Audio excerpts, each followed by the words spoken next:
Blah blah blah blah blah blah blah blah blah blah blah blah blah blah.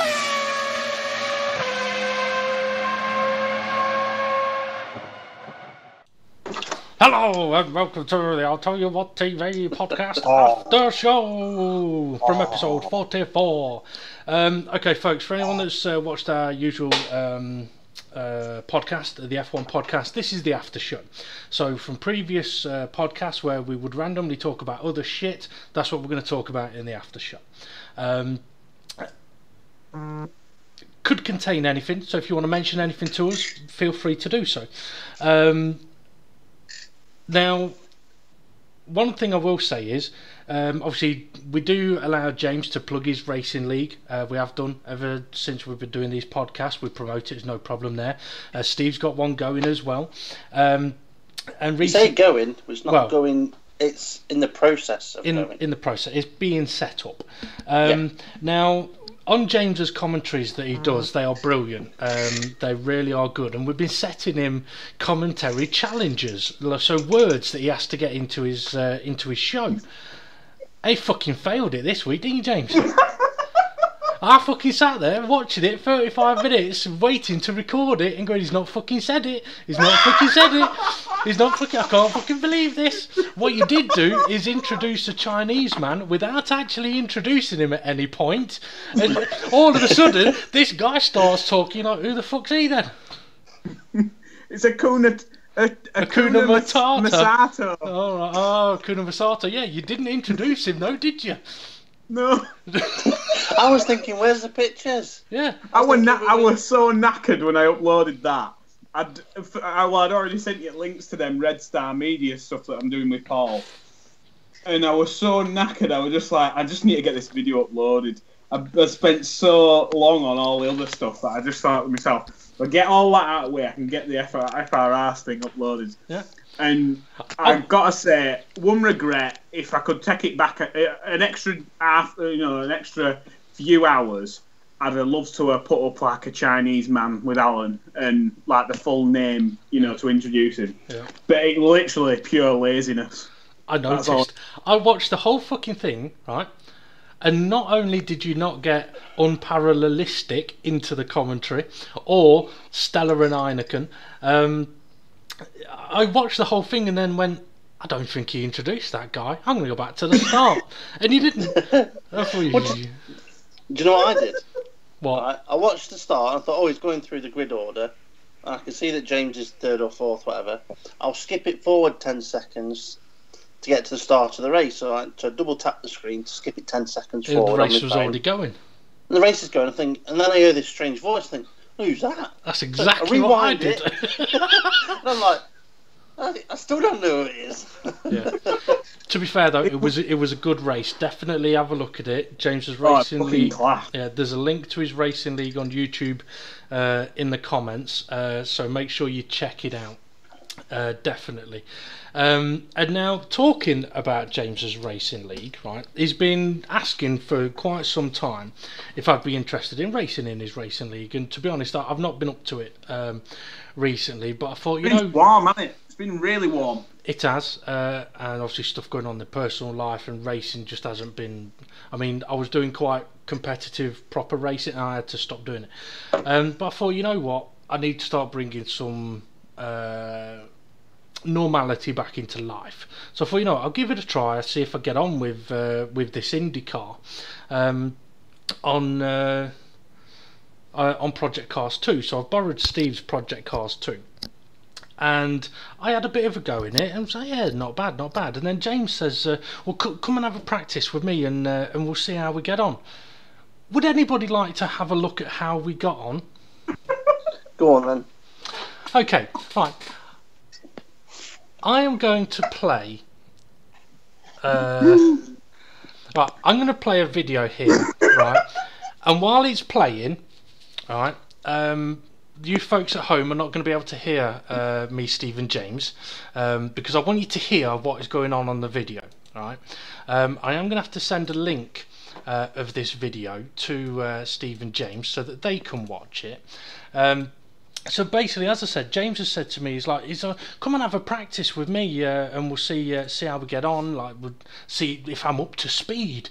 To see if you're up to speed or James is up to speed. To see if I'm up to speed, see how I get on with the car, see what the tyre wear's like. And we sat there in the lobby and we're like, what track should we go at? And I was like, well, a good tyre tester, Bathurst might not be a bad idea. So we're loading up Bathurst. Now, I've driven the car a bit, and it's not too bad. I've enjoyed it a bit. I thought Bathurst will be a good test, because up at the top of the hill, it's a bit interesting. So let me know when you two are ready to press play on this video, and I'll play it for our viewers.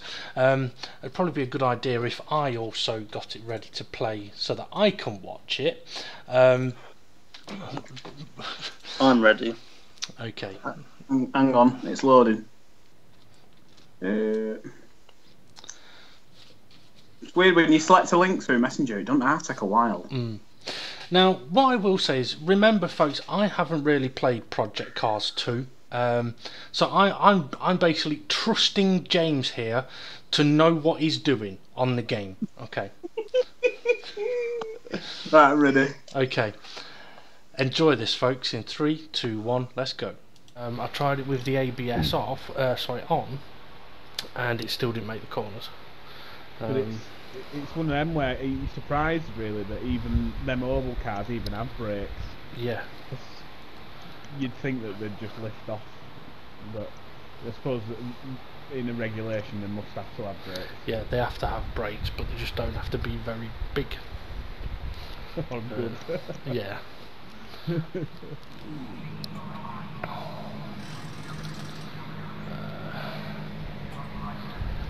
So yeah, at the moment, I'm getting all the other drivers to pick deliveries. I think it's going to be another 2 weeks yet until we start. I'm getting all the drivers to pick deliveries, and then I'll let you know what's remaining in terms of. I appear to be on wet tyres.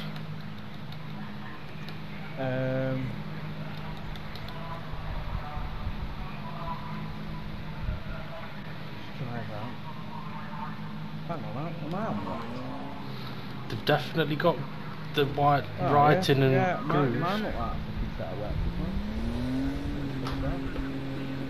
Mine look like they've got fucking studs in. No, they're ice tyres. Oh, brilliant. So I don't know why it's from that. Right, I'll have to on the little menu setting. Oh fucking hell, this is gonna be a nightmare getting back fit. Oh, it's because have I got fucking snow on? It's not snowing out there, is it? It fucking is. Jesus Christ. Sorry, I'll restart. Oh, this is one foot podcast. No, let's go for a drive, James. Come on, let's go for a drive. Fuck it, why not? Let's go see what a fucking Indy car's like on ice at Bathurst. Fucking Jesus. Yeah, I'm wheel spinning second, third, fourth. Fucking hell. It's actually in a straight line. It's not too bad actually. Let's see what it's like up here. Kiddo. Jesus. Oh no! Oh no! Oh no! Okay, mate. Take it steady on the Right, you know what to do. all the time. Just before we leave. Oh no, I've lost it. Coming out of the pits. Just before we leave this lobby, right, is you save your video clip. I got major damage and all I've done is go round to half the corner. Oh no! Fucking hell! 100% damage.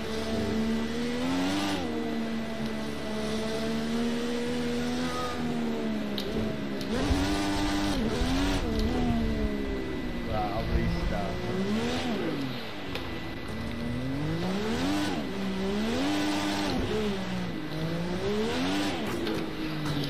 Yeah, well done. So what happened there, James? I don't know. I really don't know. Seriously, I don't know. I really don't know. Because I'm not well, I didn't think I'd selected that situation. But in the lobby screen, when it was loading through, in the top right hand corner, it said clear. Yeah, well, but the thing is, it is clear. But what made me laugh so much with that is that I go, looks like I've got wet tyres on, and James goes, yeah, so have I. Mine have actually got studs on them. It's like, yeah, it's because we're on fucking snow tyres, mate. But yeah, so that was an interesting test. I think one of the things, if I remember rightly, we worked out it's because winter in Australia is since our summer. Yeah, so when he had it for like July time, it was snowing, but set it to December and it was lovely and sunny. So yeah, that was an interesting event anyway. Just a bit. Yeah. Dear me. But, trust me throughout this season, it's going to be good. So, how did you get on though, Dave, once you were actually on a dry tarmac? Fucking belting, weren't you, mate? Wow, it took a while. I had to warm up a bit. I think. I was a couple of seconds off the pace to begin with. I think I were on one lap and Dave were watching me, and you know the kind of fast chicane before the end of the lap. I'm that bombing down that long straight, and then it goes a little bit right, and then it goes left right. Yeah. Coming through there, I had almost a fucking right big disaster, and I still kept my foot in, and like I was opposite lock through a corner, and even Dave went fucking hell. But that's it. I think it's one of them cars where if you get it right, it's fucking brilliant, but you can easily get it wrong. Yeah. But at the same time, it's enjoyable, and that's the main thing for me. I mean, James put in a very quick lap time, and then decided to go and test the harder tyres while I was still trying to catch up to his lap time.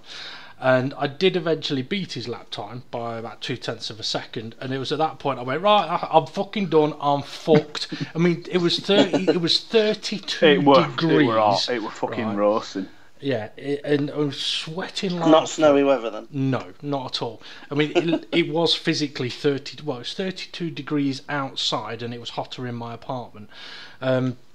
So I was able to go a little bit quicker than James did, but he had changed onto a different set of tyres.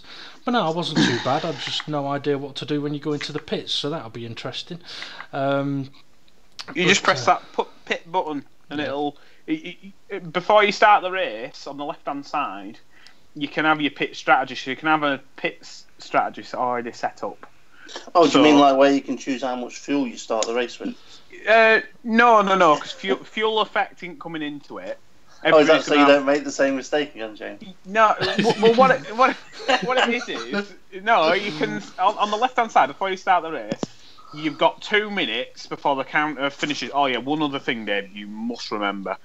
Always make sure you're ready up before the start of the race, otherwise the game automatically assumes you're not ready, so you're not going to race. Yeah. So you've got to ready up. I worked that out when I first got the game. But you've got 2 minutes to sort out your pit strategy before the start of the race. So that it's pretty much what tyres do you think you'll want, or, after your at your first pit stop, and pretty much damage. But normally, with anything, you want everything to be replaced when you've got damage. So it's kind of like, just, do you want damage repairing? Yes. Do you want tyres changing? Yes. And then you can select, do you want just your fronts changing or just your rears changing? And you can do that. But you can also do it on the fly as you're driving, but I suggest not to do that through corners because it's a fucking nightmare. You've got to do it on D-pad, you see. Yeah. Well, we'll see how we get on. I might yet live stream my races. So when's your first race of the next season? The first race for season 5 is going to take place at Barcelona at on next Monday coming, which I believe will be the 6th. Will it?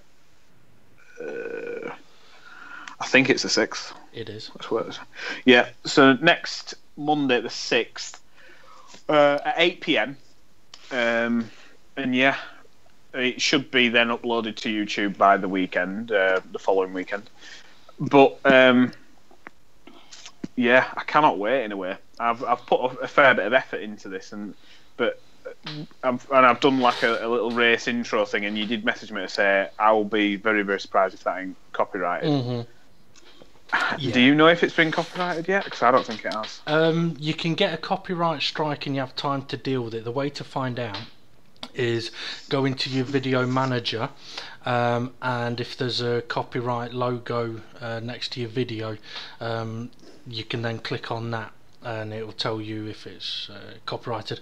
I mean, some videos they'll automatically get taken down, others won't. It will say like, right, you're infringing copyright, you need to take it down, or you need to edit bits out, and that's sometimes to do with music or stuff that you're actually showing. On that, Dave, do you know if you were to set something to private, whether it could still get a copyright strike? Yes, it can. Right, so what James could do then is just that, whatever, I've got no idea what James is on about, but if there's an intro, something he wants to do, he could test just that. Yeah, I mean, so I would always say you put stuff on as unlisted, like stuff you want to test. Put it on as unlisted, then you can send it to people if they want to see it. And copyrights definitely happen on unlisted. I'm pretty sure they do on private as well. I know that when I've uploaded something public and it's been copyrighted, and then I've uploaded it again as private, it has also been taken down. Right. So, well, to be fair, I've remixed the music. So the music, it was mainly because I used to like that ITV F1 tune before it changed to BBC. So I kind of thought, oh, I'd love to use that. So I've kind of changed the music speed. yeah. So the speed of it, that shouldn't be traced, fingers crossed. And the footage, I've flipped all the images and I've cropped it a lot, and then put like black and white effect on it. So fingers crossed, it might not get picked up, but you never know. It is will. It's a very good video. I mean, I might have to record it or get it off you to show on our next podcast. If I'd have thought about it, if it doesn't get copyrighted, yeah. I don't think it's been. Well, like I say, I think I got Paul to watch it earlier on his phone. Like I say, so sometimes it does. You can get a copyright strike without it being removed. Right. So it'll still be watchable, but you can still have the copyright strike. So you need to have a look, like I say, in Video Manager where the actual video is. You know, you usually get a symbol as to whether it's like locked as private, a circle as to whether it's unlisted, or an earth to show that it's public. If you've got a copyright logo there, it means you've got a strike. But also on the left hand side, I think it's in community, it'll also tell you in there if you've got a copyright strike against you. Right. And another bit of good news for me, I've just had, within the past week, I've had 3 new subscribers, so hopefully because I did have a ridiculous, when I first started, it started like jumping up, and like each week I was getting like 5 or 6 subscribers. I'm thinking, oh, this is good. You know, by the end of the year I might have a fair few, and then all of a sudden it just stopped, and I'm like, oh, I'm doing something wrong here. I'm clearly pissing everybody off. It's probably them accents, to be fair, but then they must like that Japanese accent on the previous 2 races. But the last 2 races of the last season were shit hot. Yeah, absolutely shit hot. Were very good races. I will give you that. Talking about races and cars a little bit, I decided while Steve's been on holiday, I've been going around to his place, taking care of the rabbit, and yesterday I decided to install the update on Gran Turismo for him. Took me about 20 minutes to work out the reason his PlayStation isn't turning on is because it isn't plugged in. So I eventually plugged it in, and I'm sat there waiting for the update to complete, and I start having these thoughts go through my head, and I'm like, I wonder what I could do to screw with him a bit.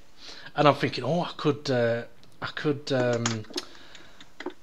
cling film his toilet. And then I thought, no, if I do that, more than likely one of his girls will use the toilet first, and then I'll be in the shit. Well, they will be, but I'll get into trouble as well. And then I thought, oh, maybe I could cling film one of his daughter's beds, like just completely wrap it in cling film. I thought, nah, that'll just result in revenge. So instead, I decided to do something really, really simple. Without realising, well, actually, just to add a little extra here, while looking after the rabbit, a couple of days ago, I go round and there's slugs everywhere near the rabbit, all over its food, in its water bowl, in its food. I spent about half hour flicking fucking slugs out of this fucking rabbit run. And I went into his living room, sat down, chilled out for a bit, and realised they got the dog camera. So I'm sat there going, I don't know if you fuckers are watching me, but if you are, I've just had to fucking get rid of a load of slugs. They're fucking awful little bastard things. I went on about a 20-minute rant, thinking you never know, they might watch. So anyway, talked to Steve for the first time today, and obviously he said something to me. And what was it you said to me, Steve? Thanks very much for turning my picture upside down. Yeah.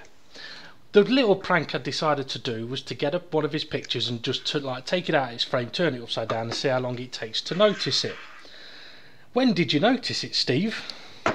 Yesterday. At what point?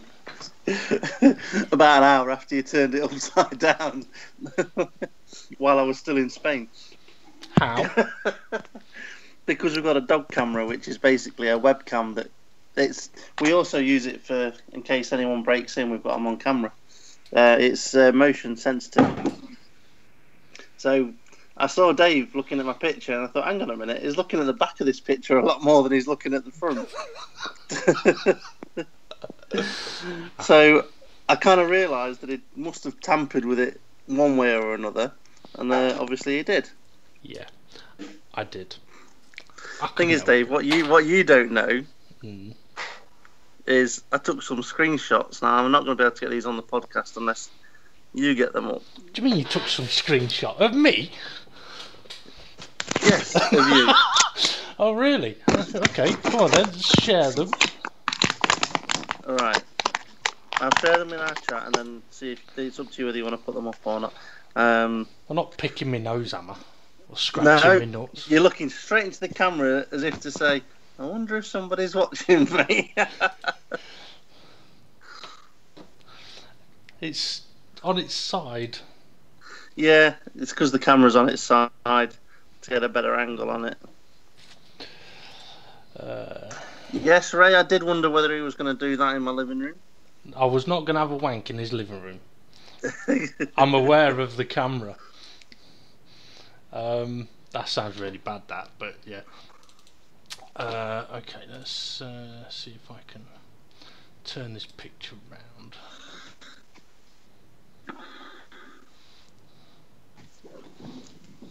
The timestamp on it is wrong because I did not change the clock since the clocks went forward. It's a proper little fucking spy cam, that, isn't it? Yep. I'm going to have to get one of them. Oh, let's see if I can. I'll pop it on just so the viewers can see what. Oh, excuse me. See what we're on about there. So this is me in Steve's living room while Steve is watching me in Spain. Sneaky little bastard. Thing is, I get a notification every time there's movement. So I knew every time you came in. Okay, now. Well, But, to be fair, my phone was switched off pretty much all the time I was there. But on that particular day, I was actually up in the room with my phone switched on because we were packing, getting ready to come home. Fair enough. Well, I could have done a lot more than just fuck about with a picture, but there we go. The thing is, right, funny thing is, I know that you were probably at mine for about an hour or so, right? Because you were downloading the GT update. Funny thing is, all I did was go onto the camera and just skip to a sort of time that I thought you would be at hours, because you can scroll up and down the time bar on it. I just skipped there, and it was at that point I saw you with the picture in your hand, and I thought, what's he doing with that? Steve, what would you have done, like, if you looked at your phone and you go, oh, what's going on there? And like Dave's got a load of strippers, like, in your front room. I'd have took pictures. The thing is, though, Jake, you can talk through the fucking camera as well. Yeah. Yep. See, this is why when I was sat there ranting about the slugs, I thought any minute someone could answer me fucking back. Because things, I mean, I never knew about it. I was round at Steve's once watching an F1 race, and me and Steve were there. His wife Claire and little girl were out, and we're sat there watching the race. And then all of a sudden, I was like, "Steve, do you hear that?" He goes, "What?" I'm pretty sure I just heard a noise. And who was it? It was his wife and daughter out shopping, watching us on the camera, making noises through the fucking microphone. Yeah, they were laughing at us. Yeah, we're watching you. And shit like that. No, so I mentioned about. Go on. I just remembered actually. It was I got my eye on you. That's what it was. Yeah. Okay, I mentioned. We talked a little bit about GT. Would you like to have a look at the F1 car? How Lewis Hamilton's championship-winning Mercedes from Gran Turismo Sport? Yes. Yeah. 'Cause I've not seen it yet. I've not twitched. I've not switched to my PlayStation on and had a go on it yet. That'll be cool to change livery on it. It will be. Now, admittedly, I fucked up a bit, right? Anyone that's got Gran Turismo Sport that wants to buy Lewis Hamilton's F1 car, you've got two choices. One is buy Lewis Hamilton's livery on it, or buy the other car where you can put any livery on it. Buy that one. Because if you buy the one with Lewis Hamilton's livery on it, you can't do fuck all with it. Whereas at least with the other one, you can do whatever you want. So I bought Lewis Hamilton's, and now I've got to raise another 2 million to buy the other one. So yeah, make sure you buy the one that is the colour variant. Now, what I will say is, obviously, I've driven a lot of F1 cars on a lot of different games, and you know what? Let me know when you two are ready on that, by the way. And by the way, viewers, you'll be able to hear us as we should be able to hear us. Hang on. So where I find out I haven't put the bloody video on. Hang on a second. I need to add the video. Hold on. Yeah, so I've driven a lot of F1 cars, a lot of cars, and I've got to say, this is up there with one of the worst. Ooh. I'm ready. I'm not. I'm ready. I'm not. I could have sworn I'd added this. So is it not a patch on the IndyCar then? I tried it with the ABS off. No, and it still didn't make the corners. I actually found this to be surprised, really, that even the mobile cars very even have brakes. disappointing. Yeah. Oh, hang on a minute. Yeah, to be very disappointing. I just want to make sure I've got the right video here. Ray says he's ready to watch it. Dave's not ready to play it though. Yeah, I'm not. Just bear with me a moment, folks. I seem to. Just give me a second. I was late getting these up onto YouTube. Hang on. Sorry about this, folks. Talk amongst yourselves for a minute. Ray says wrong video. Yeah, that's what I thought. Oh, pardon me. If it's that one. Sorry about this, guys. Don't worry about it. Steve, how well do you, if you were to put a bet on Dave in my racing league, should we put a bet on now between me and you how well he's going to do? I reckon he'll do podium. I reckon he'll win championship. No. Ooh. I don't. I do. Well, I've got to say, for somebody who's never played the game since its release, to only spend 45 minutes and then not bigging myself up too much, but then to beat my time, and I play the game a lot. That shows you his raw talent is shit hot. I can see him winning the title. I got some skills, mate. Right. Are you ready yet, Dave? I think I am. Okay. Okay. 3, 2, 1. Let's go. Hopefully, yeah, people should be able to hear the audio. Okay, I said for me, this is up there with one of the worst F1 cars that I've driven. Now, visually, the car looks very good on the game. Sound-wise, is absolutely fucking dreadful. I mean, I've pulled up here to do a bit of a start. I'll listen to that. And it doesn't sound too great, but have a listen when I get to turn 1. See what you miss.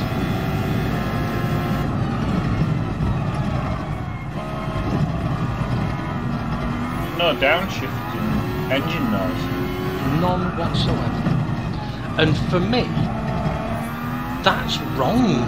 I found this car very awkward to drive because I'm going into corners thinking, did it downshift? I don't know if it downshifted. Yeah. I'm not sure. Yeah, you're relying on your audio sensors before you don't want to be just staring at your steering wheel because that's going sideways anyway. Yeah. Now for drivability, a little awkward. For some reason it doesn't seem to like curves. Now I haven't done any setup on the car. What I have done is max tune the fucker, so it's running at like 900 brake horse. But there's a couple of oddities with the car. Now this hairpin I'll come up to, you'll see I take it in first gear here, but I'm taking it really, really slow, and there's a reason for that. When I drove this yesterday, I couldn't get around that hairpin in first gear or second gear, and I'll take it in second gear next time around, and you'll see why. The handling for the most part actually isn't too bad, and the audio noises of the car bumping and grinding and shaking, I haven't got a problem with that, but the actual engine noise is pretty fucking dreadful, to be honest. In car, it's not too bad going up the gears, but it's that, I mean, listen again going into this final chicane. I can just tell straight away, like, what is the car doing, and I'm not driving it. Yeah. But for anybody driving it, fucking good luck. Yeah, I mean, I really did find, I mean, I found myself going, okay, I've gone down 1, 2, 3, 4, I think, and having to look. Because I do rely on that pop, pop, pop, pop, and that's what you should have, not necessarily a pop, but you should have some downshift noise, but there's nothing. To be honest though, I think when it comes to the audio of it, you'll be even more disappointed when you see the replay of these couple of laps I'm doing. Because like I say, visually the car looks great. I love the fact that you're going to be able to do your own liveries on it. We're going to be able to see some amazing stuff. And for example, for us guys, it means that when it comes to next season's Formula 1, we could do our thoughts of someone's liveries on these cars, and we could actually show them. Okay, this hairpin, this time I'm going to take it in second gear, slower than I would want to, and it pivots. Whoa. It does that a lot in slow corners. It's almost as if you can turn so much, but if you turn a little bit more, it's just going to pivot, and then the frustrating return to track. But the car doesn't want to get going again. I haven't got any traction controller, but first gear is very, very odd. Now, I don't know whether it's just F1 cars are difficult to get going from like low revs or whatever, I don't know. But it was very odd. So what I would say is for anyone that's going to purchase this car on Gran Turismo, don't be too excited about it, to be honest, because I think when you start driving it, you're not going to fucking like it. And when you see the replay again, I don't think you're going to like it either, because I mean, we talked a lot about how engines sound and stuff like that, and this sounds awful, and that spin there just touching the curb was very odd. Not touch the time. Sorry, not touch the setup. David Harp's asking what track, what time. That was Bathurst, David, talking about Project Class 2. Okay, so I'm going to park up in a moment here, and then I'm going to play the replay of this couple of laps. Now, for me, this car should sound okay on the replay. It doesn't. Now, I don't know if James and Steve are going to be able to hear it properly or not. Hopefully those of you watching the podcast live will be able to hear it, and you can let me know what you think of it. Well, let's see what you think. Dull at the moment. It sounds flat. Like a flat. It's got a T-wing on it as well, hasn't it? Yeah. It's last year's championship car. Alright.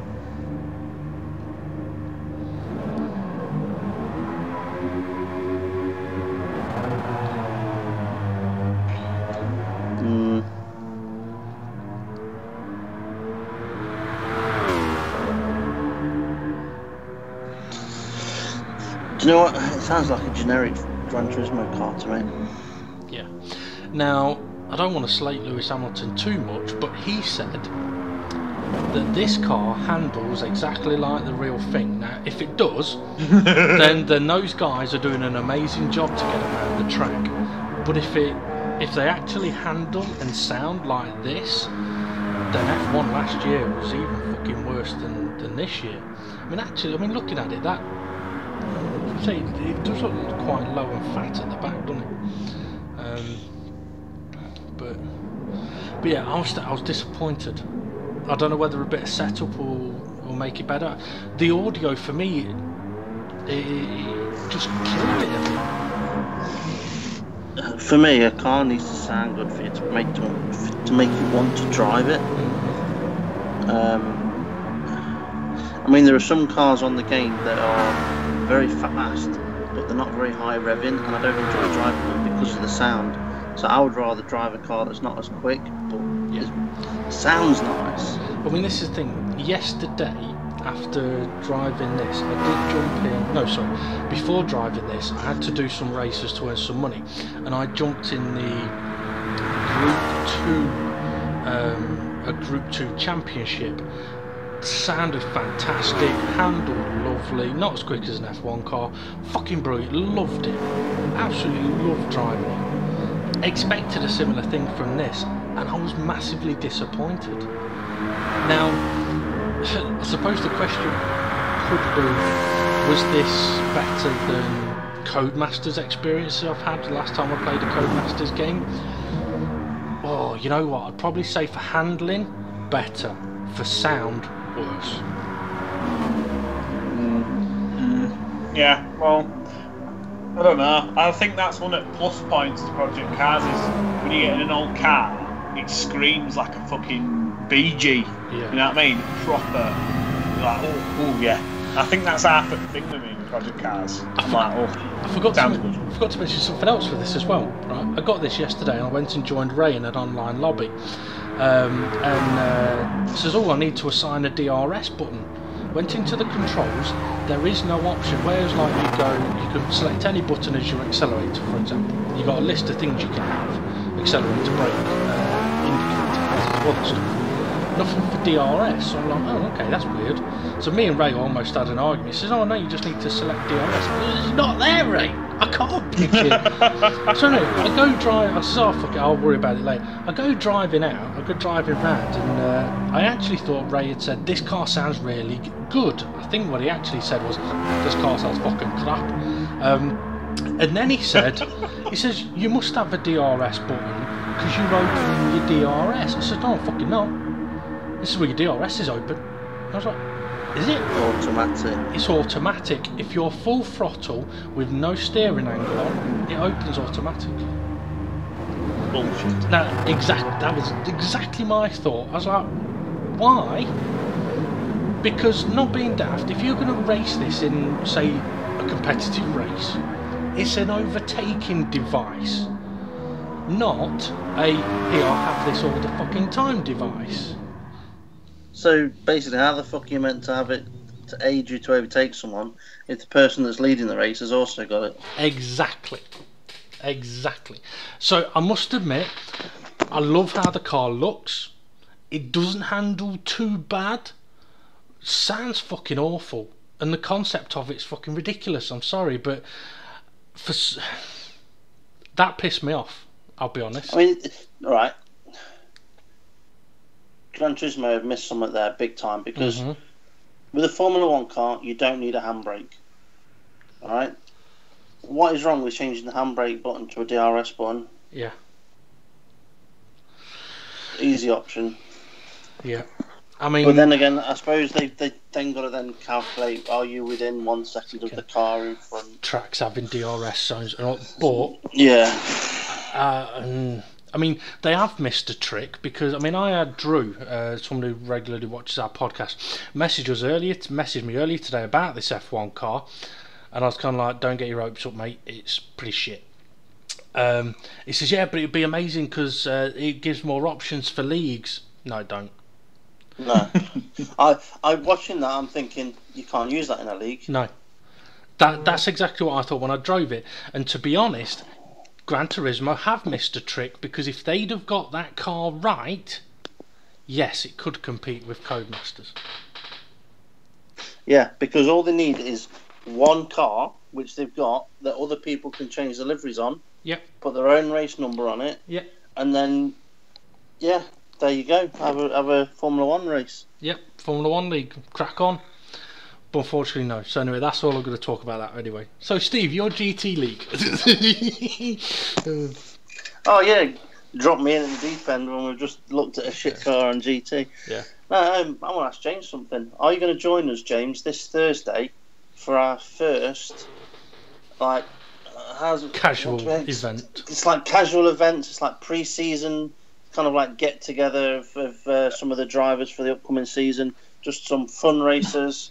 I would like to say yes, but I know with what I'm trying to set up, I'll probably be too busy. You should come just for one race. That's what she said. Yeah. But I still need to work out how to do liveries, because, to be fair, I think that's the main reason why I'm doing it. Well, the thing is, right, if you want to do your liveries, what you need to do is just come online with us at some point, and we can talk you through it. Yeah. Well, we can be racing while you're doing liveries. But one of the best things that I would say to anybody that gets GT is do the driving experience, the track experience, because it earns you the most amount of money in the shortest period of time, but it also earns you cars as well. So it's a quick process doing that. Just remember to watch the footage that you need to watch to be able to join an online lobby. I forgot what it's called. Yeah. Seriously, James, you will watch it and go, this is utter bullshit. But yeah, you see how many times they say respect. Yeah. But it's like, just to give you some idea, James, right, one of the videos, right, it's like driving etiquette, right, a video. And it says the etiquette of driving is all about driving with etiquette. Sounds like something done by Jackie Stewart. The finesse of driving is through driving with finesse. Yeah. Yeah, it literally repeats the same thing over and over, but it doesn't actually cover what you'd want it to cover, in my opinion. But anyone that is interested in doing a bit of a GT league, or just wants to join us for fun, find me on PlayStation 4. And I might as well say what my handle is, aren't I? They're not going to find you if you don't. Yeah, DGT. Is that caps? It doesn't matter. It will still find me.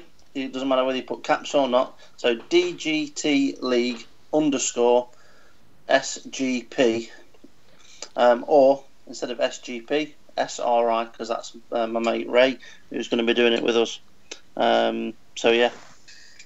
Come and have some fun races. I've just done the thing for the footage for the qualifying intros, and I think Dave's gone for a cracker of a car there. It's quite a sexy one. Illuminous yellow. Can't argue with that. I'm looking at the decals you've got on it. You've got, I've never heard of it, called Menards. I thought you were going to say Menage a Trois.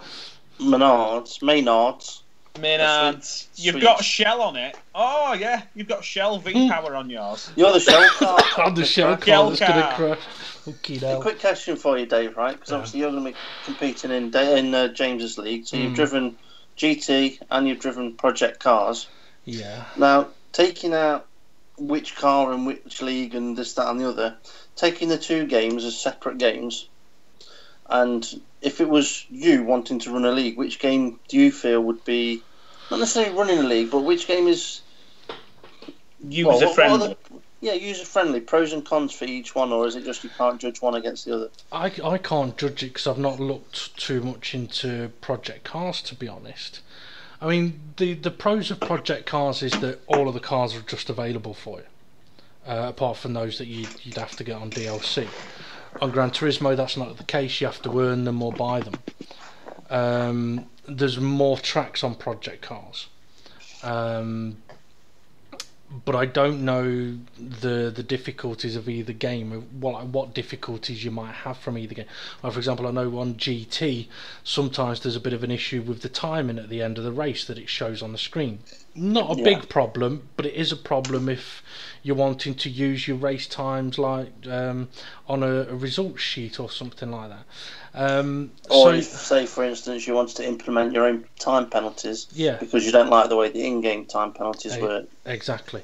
But having said that, Gran Turismo delivery system is very good. I mean, it's very basic, but the fact that you can upload your own decals and put them onto your cars is brilliant. Well, that's a bit of a pain in the arse. So, like with the deliveries that I've done for you guys, or the deliveries I've done for myself, I've been able to do them quite a bit. So, like, I've even done some decals for James, but because he hasn't been on the fucking game with me yet, I've not been able to give them to him. So with James then, right, if he was to take part in my league, he would be able to plug his own league on his car. His league sponsorship on his car in our league. Exactly, which is why I've done the decals for him that I haven't sent to him yet. But he could, and they have also, with the latest update, they've made it so you can now also put decals on the helmet and the race suit. Which I haven't gone into yet, but I am going to at some point. I'm going to have a good look at that. Because that means you could be able to put much more stuff onto the race suits. From a driving perspective, I can't judge them because the only thing I've really driven on project cars is the IndyCar. I have played it before, but it was a long time ago and I didn't like it much. To be fair, I did enjoy the IndyCar, but the first time I drove it was around Long Beach, and that's a tricky little fucker of a track if you've never driven it before. You must have driven it before at some point. Nope, never. So when I drove I bet you've driven it on an old Mario Andretti game or something years ago. Knows, maybe. So I can't judge the games. I suppose by the time I've done a few races in each, I may be able to judge them. But yeah, I think they both probably have their own pros and cons, to be honest. Yeah, I think actually as well, there were a couple of drivers in my racing league that said that they were upgrading to a wheel, so it might be a few drivers first time on a wheel. But I think that's mainly just down to them. I think the final couple of races, you could tell that the top 4 or 5 drivers were on wheels, and if you want to. I think that's the only negative I'd say for if you're a casual gamer on a pad. With Project Cars, I think it does favour if you're on a wheel. Unless you spend the time setting the pad up. Yeah, unless you're a robot and you know what you're doing. Yeah. Right, something that James messaged in our chat, I think it was earlier on today, was Codemasters. Oh yeah. What was the caption, James? Some bollocks. Oh, it was from most authentic. It was from the Codemasters F1 2018 trailer, wasn't it? Yeah. And I'm thinking, saying like the most authentic F1 simulator. Yeah. Well, I've just got a few points I want to mention about that, right? If they've got all the licensing, of course it's fucking going to be the most authentic, but to call it a simulator is a bit far-fetching, right? Unless you want to say the game is as good as the Williams, and then you could say it's not far off, because they're shit. Well, okay. With F1 2018, you wouldn't know exactly what it's like unless you play it. Yep. But I can't see... It just looks. Just from the outside, it looks like a reskin of F1 2015. Yeah. Now, let's put it this way: the most authentic F1 car simulation. Now, I'm sorry, I've driven on R-Factor 2 a number of different F1 cars from a number of different eras. Every single one of them wipes the fucking floor with every Codemasters F1 game I've ever played. If this is better than that, Dave, we need to be getting on it, mate. Well, yeah. True. Now, for Codemasters to say what they have, they either are not aware of the PC sim racing world, where people in their own homes can design better cars than what they've got on their game, better physics, better graphics, better handling models, better tyre models, better feels, better wheel sensations. So they're either completely unaware that that is out there, or they're just so blind that they think, well, because we've got the license, we can say this. Or, I'm sorry, they've either taken a massive step in the right direction, or they're full of shit. Full of shit. It's like the picture James sent us, though, was like their office with them developing the game on a pad. Every one of them on a pad. How can you develop a driving game on a pad? Yeah. Now, was it Steve? So, I've seen a comment that you've made, Steve. Where was it you put this comment? Well, I shall just double check this to make sure I don't misquote myself, because I'm still getting some notifications coming up about this. I say that as I'm trying to find my notifications. It is on. Come on. I've got it. It is the Formula One. So it's the F1 YouTube channel. So it's where they're. So this isn't Codemasters' YouTube channel. This is F1's YouTube channel, where they put their interviews, their race highlights, their qualifying highlights, all of that. So this is where their main trailer's gone, and that's where I've put my comment in. And the comment is? I shall read it. And I could have wrote so much more, and I was going to actually list so many different bugs, but it was basically, will the safety car work properly, or will it randomly crash like in 2017? Will the track limits be correct? Question mark. Can the host of the lobby return to the lobby he's been disconnected from? No? Question mark. Still as shit as 2017 then. Yeah. I mean, if you're a host of a league, an admin of a league, and you set up the lobby and everybody is in that lobby and you're at qualifying and you've been disconnected, you've got to set up a new fucking lobby. Yeah. Because you can't get back in again. Yeah. Oh, taking time. Why can't you just go back in? Everyone else can leave and come back, but the host can't. Yeah. And the thing is, last year, Codemasters didn't even know that was a problem until we told them. Yeah. They still didn't do anything about it. Well, to begin with, they refused to believe that it was an issue. They didn't see what the problem was. Didn't think there was a problem, and then when they realised it was a problem, they still refused to think that it was a problem. So yeah, my respect for Codemasters has gone drastically downhill. Over the years. We won't name the league that we used to be in, but I believe that the league that we used to be in has prematurely stopped, and I wouldn't be surprised if 95% of that reason is because the game's so shit. I think there is a portion of that, yeah. I mean,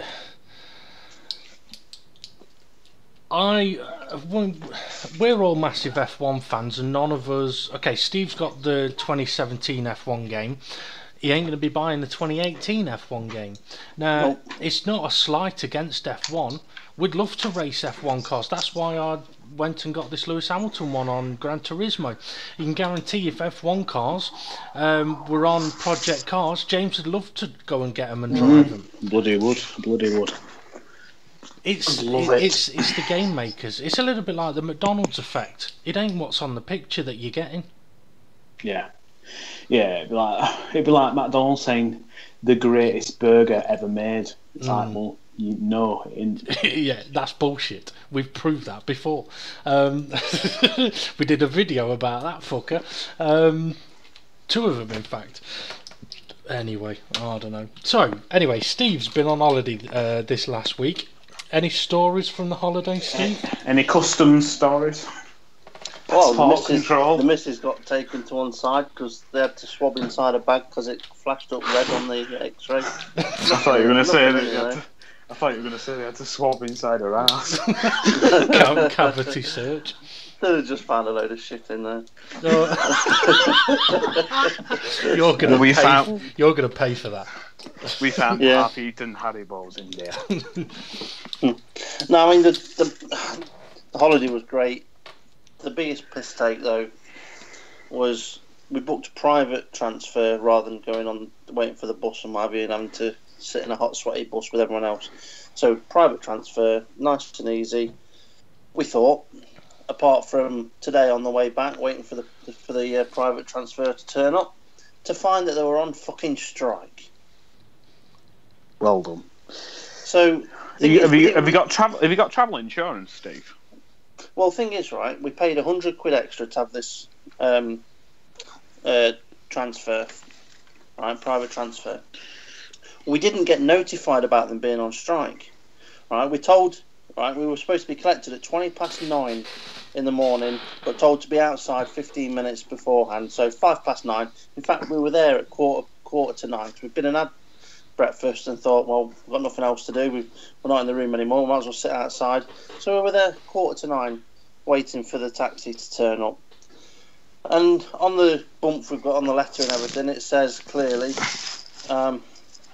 if after 15 minutes past the time that your transfer is due to arrive, if it's not arrived, please contact this number. Couldn't get through. Nobody answered. We're on strike. Fuck off. Nobody answering. Nobody answering the phone. We're like, okay, what do we do now, right? So I said to the wife, we'll go and speak to the Rep. the rep inside, because they were inside in the morning, and she goes, I'll try and contact them for you. She couldn't get through, but as she was trying to get through, the missus' phone rang, and it was the transfer people ringing her to say there is somebody on their way, but it will be a coach that's coming to collect you, not the private transfer. Right? Sorry, a minibus. So they'll be coming to collect you, not the normal private transfer. So okay, how long will it be? Because we should have been here at 9:20, and by this point you're looking at 9:45, and it hadn't turned up yet. And so it'll be with you in 10 minutes. They're just dropping somebody off, and then they'll be with you to come and get you. If they're not with you in 10 or 15 minutes, you might need to make alternative arrangements to get to the airport on time. So that's fucking great. So we'll go back outside, sit outside. 15 minutes passes and it's not turned up yet. Not a sign of anything turning up. So we go to reception and say, can you just ring us a normal taxi? We just need to get to the airport. She tried 2 or 3 different taxi companies. The earliest they'd get us a taxi would be 11 o'clock tomorrow morning. Fucking Jesus. So it's like, well, that's not happening.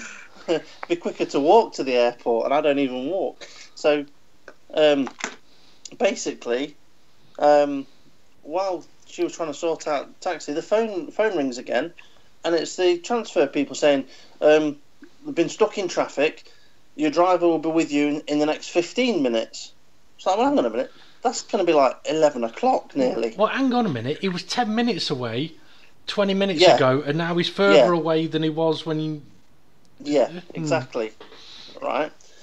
So no idea why that situation arose, but anyway, it turns up about 11 o'clock.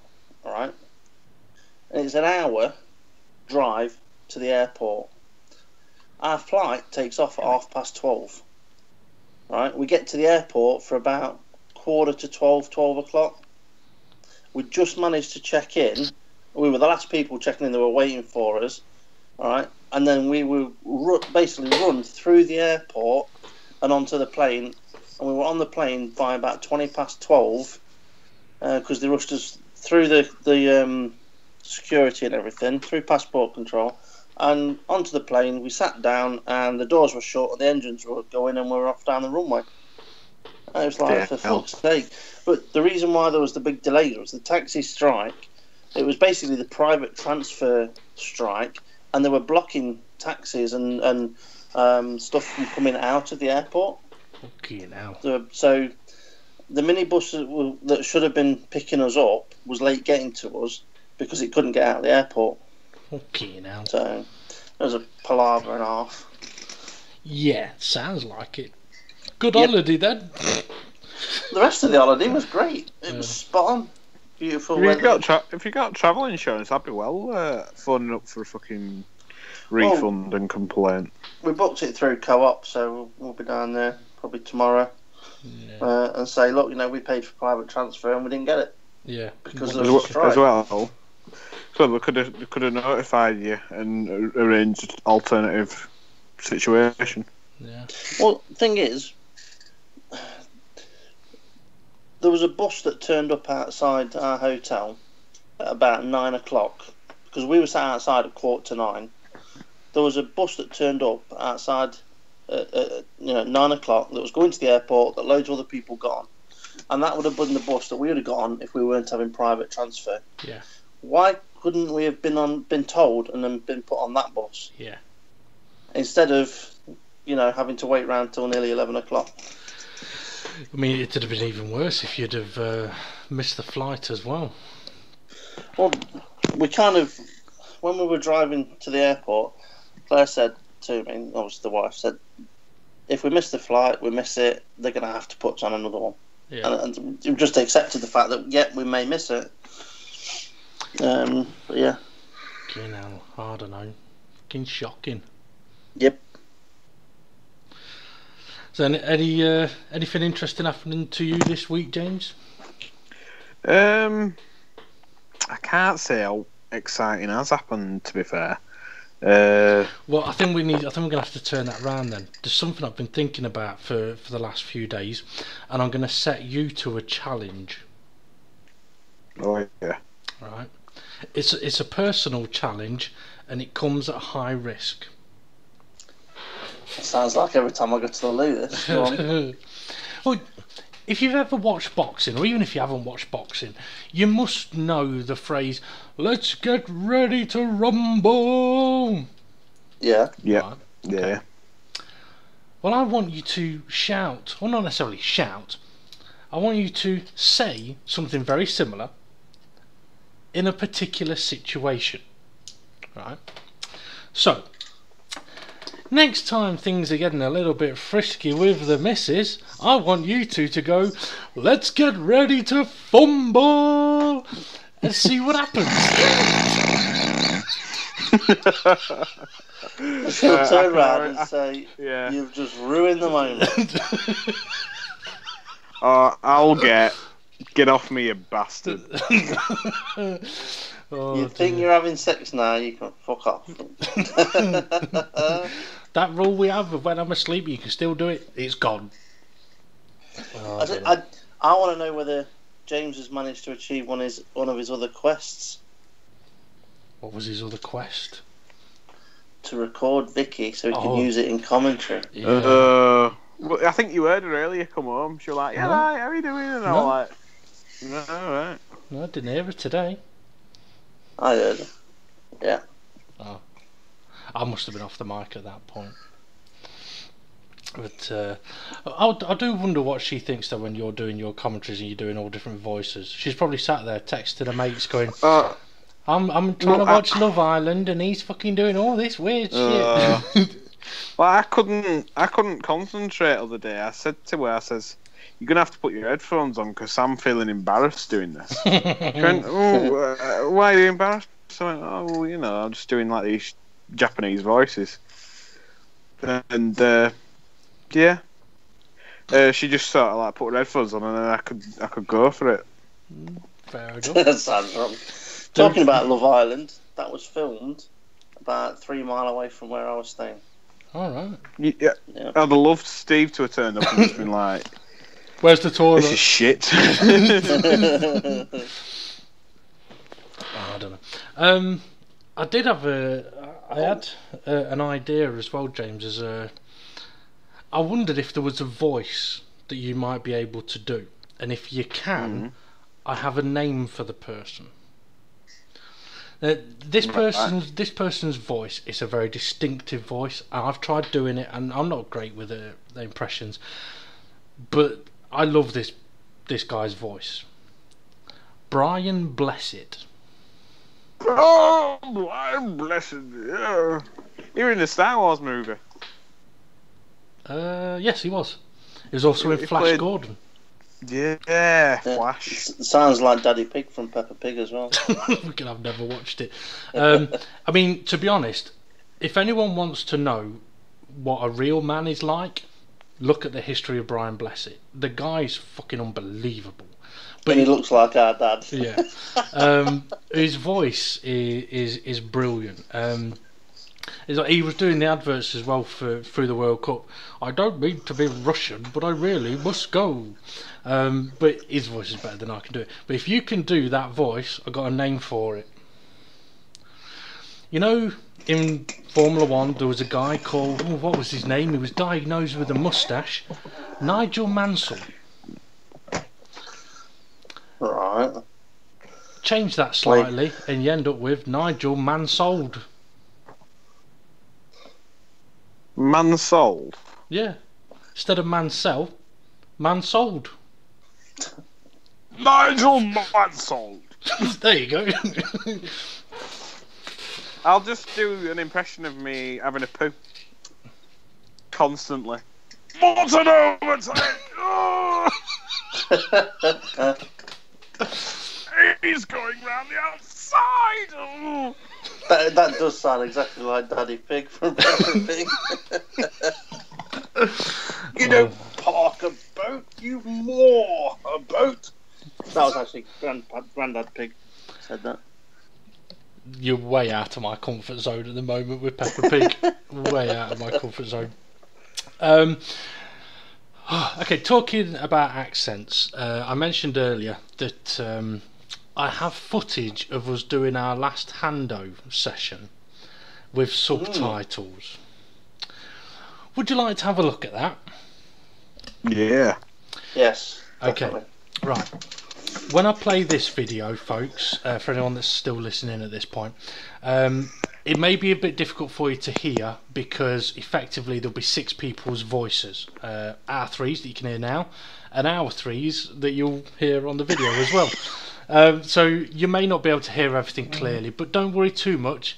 It's the subtitles that are the most interesting, although I suppose the subtitles are connected to what's being said.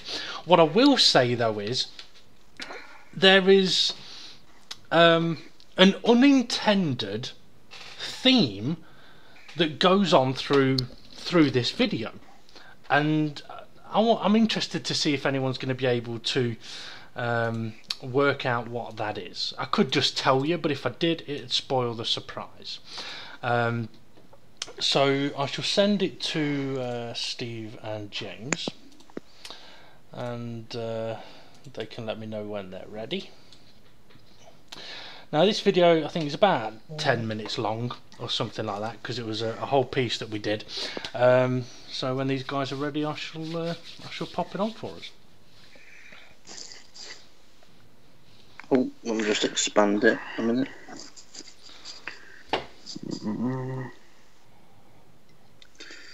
Okie dokie, I am ready.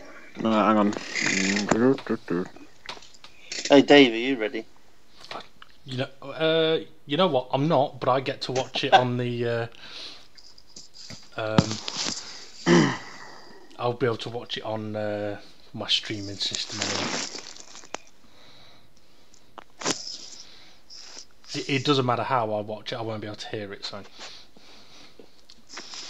Hang on, it's just spinning round at the moment. Because if I had it so that I could hear it, instead of it being like there's 6 people talking, it'd be like there's 12 people talking. We don't want that. Yeah, all mine's taking forever. Needs might to just- hamster some speed. I'll just shut down Messenger and reload it. Should we? It's because Vicky's watching porn, isn't it? Yeah. That's probably it. Well, Dave did ask earlier if I changed the batteries in the Rabbit.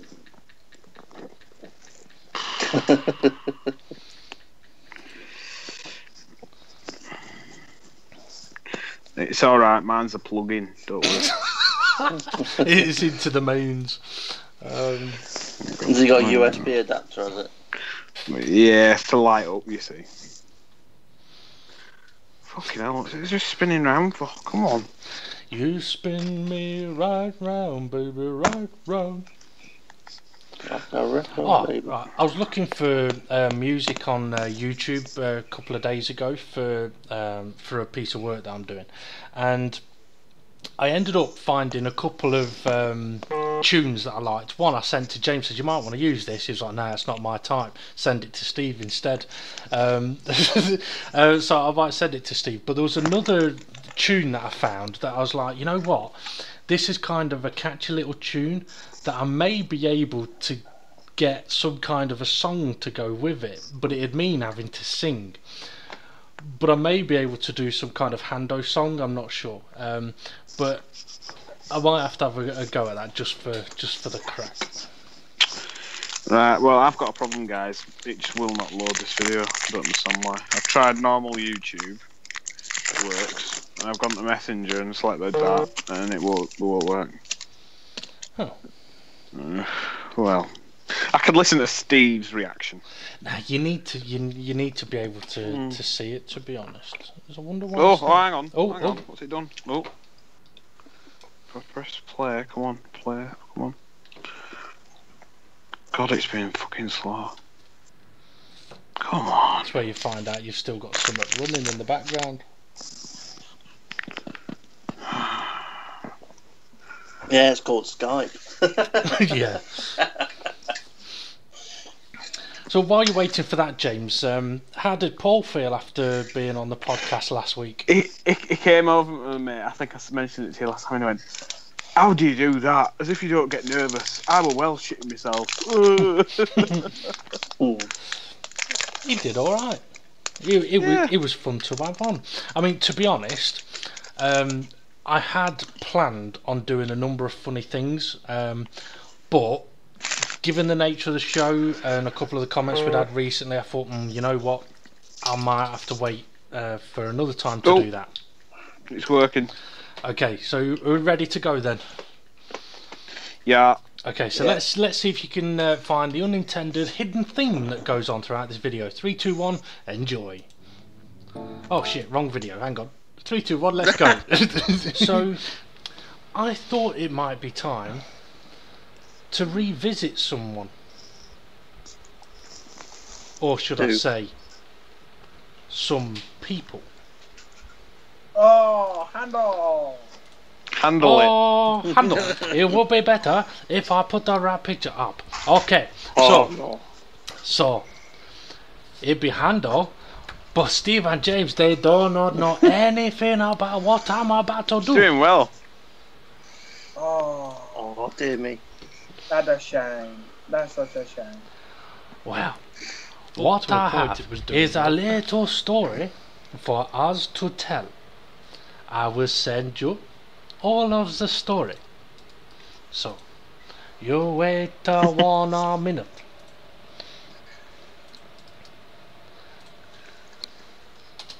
Okay, so I have sent you the story. Who the fuck is Joe? Right, hang on. It's like, right, hang on. Okay. You don't need to read too far into it. You just need to know that it's time for Hando. Handle. I just need to get something ready. Bloody hell. I can't get it to work at the minute. The chat's broke. Hang on.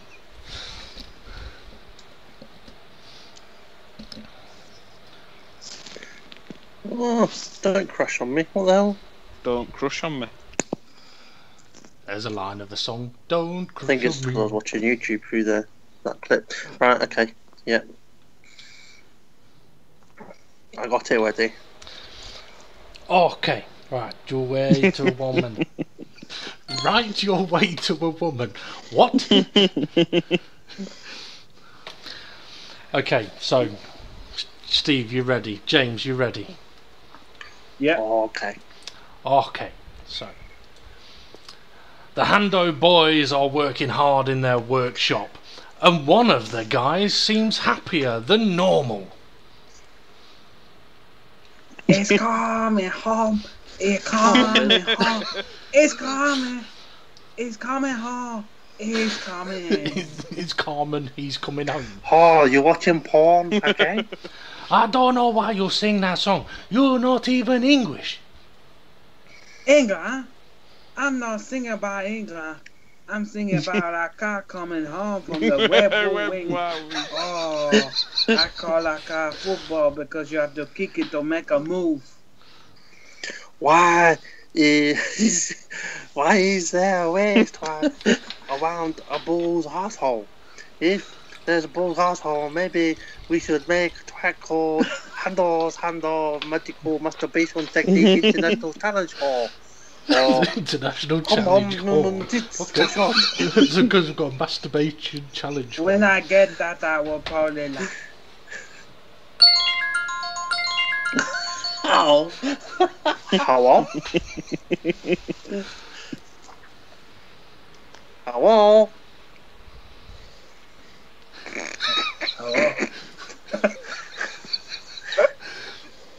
I sense the panic in his voice. I should have just gone.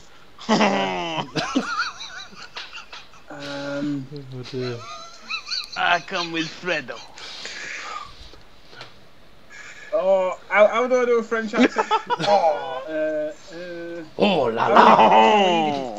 Oh la la! We are on a journey. Journey to resignation.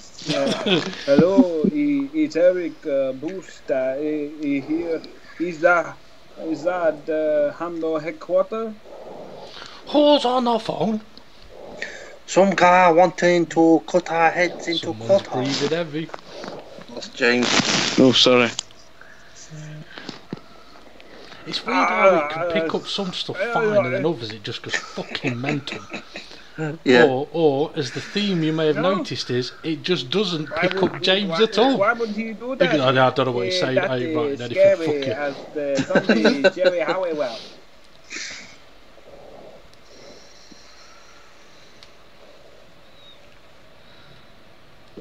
Like now, I think. Oh, sorry. It's like It's I don't know you. what to write. Oh, pastry. I know stuff's being said, but the subtitles is going, no, fuck it. It's actually going. Oh. To save me life. Yeah, come on. No. All you got to do is that's Japanese French. Just think sexy, James. Hello. We are on a journey. The picture. Wait, no, I want a job. I'm very. No, that's the wrong line. You got to go. Hello. I don't want to cut your heads at all. I want to know if you want some chocolates. Oh, chocolate. We want chocolate. No. What chocolate? What chocolate you got? What you want for chocolate? An engine, a battery, a photo, a Jane, naked on sofa. What? The picture. Wait, no, I want a job. I'm very good at what I do. And the best at what I do. If you the best, I'm the why best you at what I want do. job here? Oh, it's because I got fired. Wait, I mean resigned. I resigned. That sounds like bullshit to me. Don't like Won't bullshit. you get fired for Mr. Booby? It's no boobies. But it's fine with booby and boobies. Yeah. Is it Boost EA? Boost, yeah.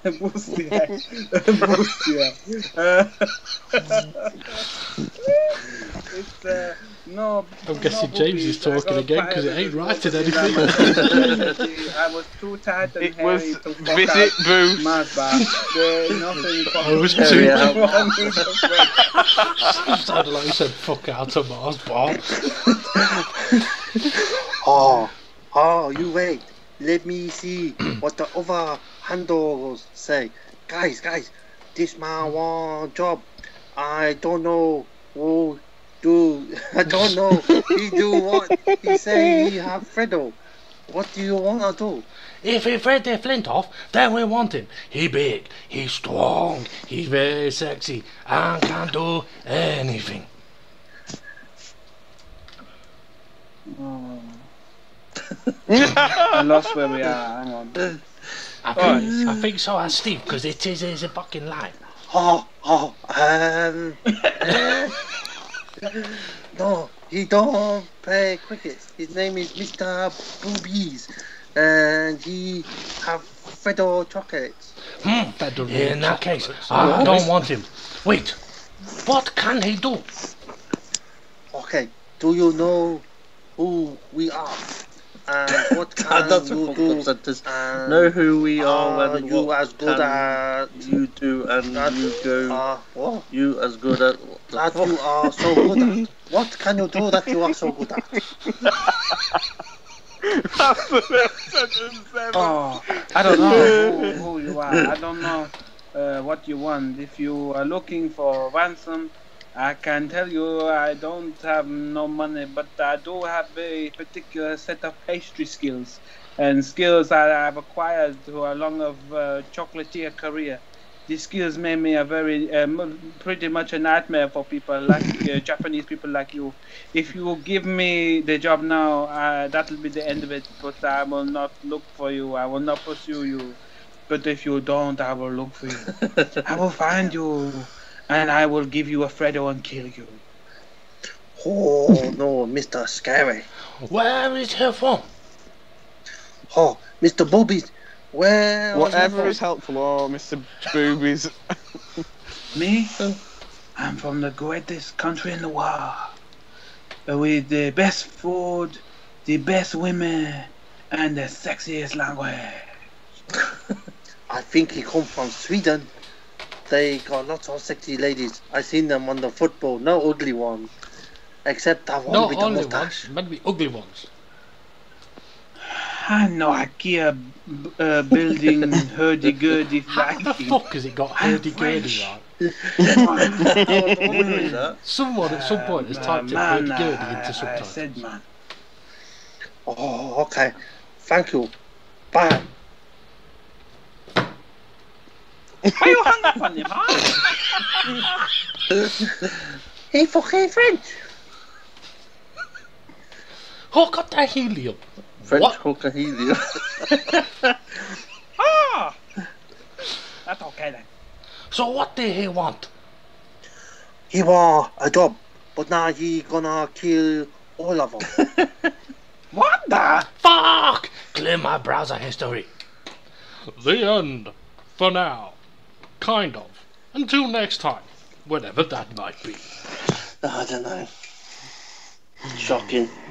Weird. Mental. That sentence of Steve, I know Steve struggled to say the sentence at the time, so I'm not surprised that YouTube subtitles struggled a little bit. But I don't know. I think that was the first time Ray had heard that. Was it? Do you want to hear some of his comments during that? Go on then.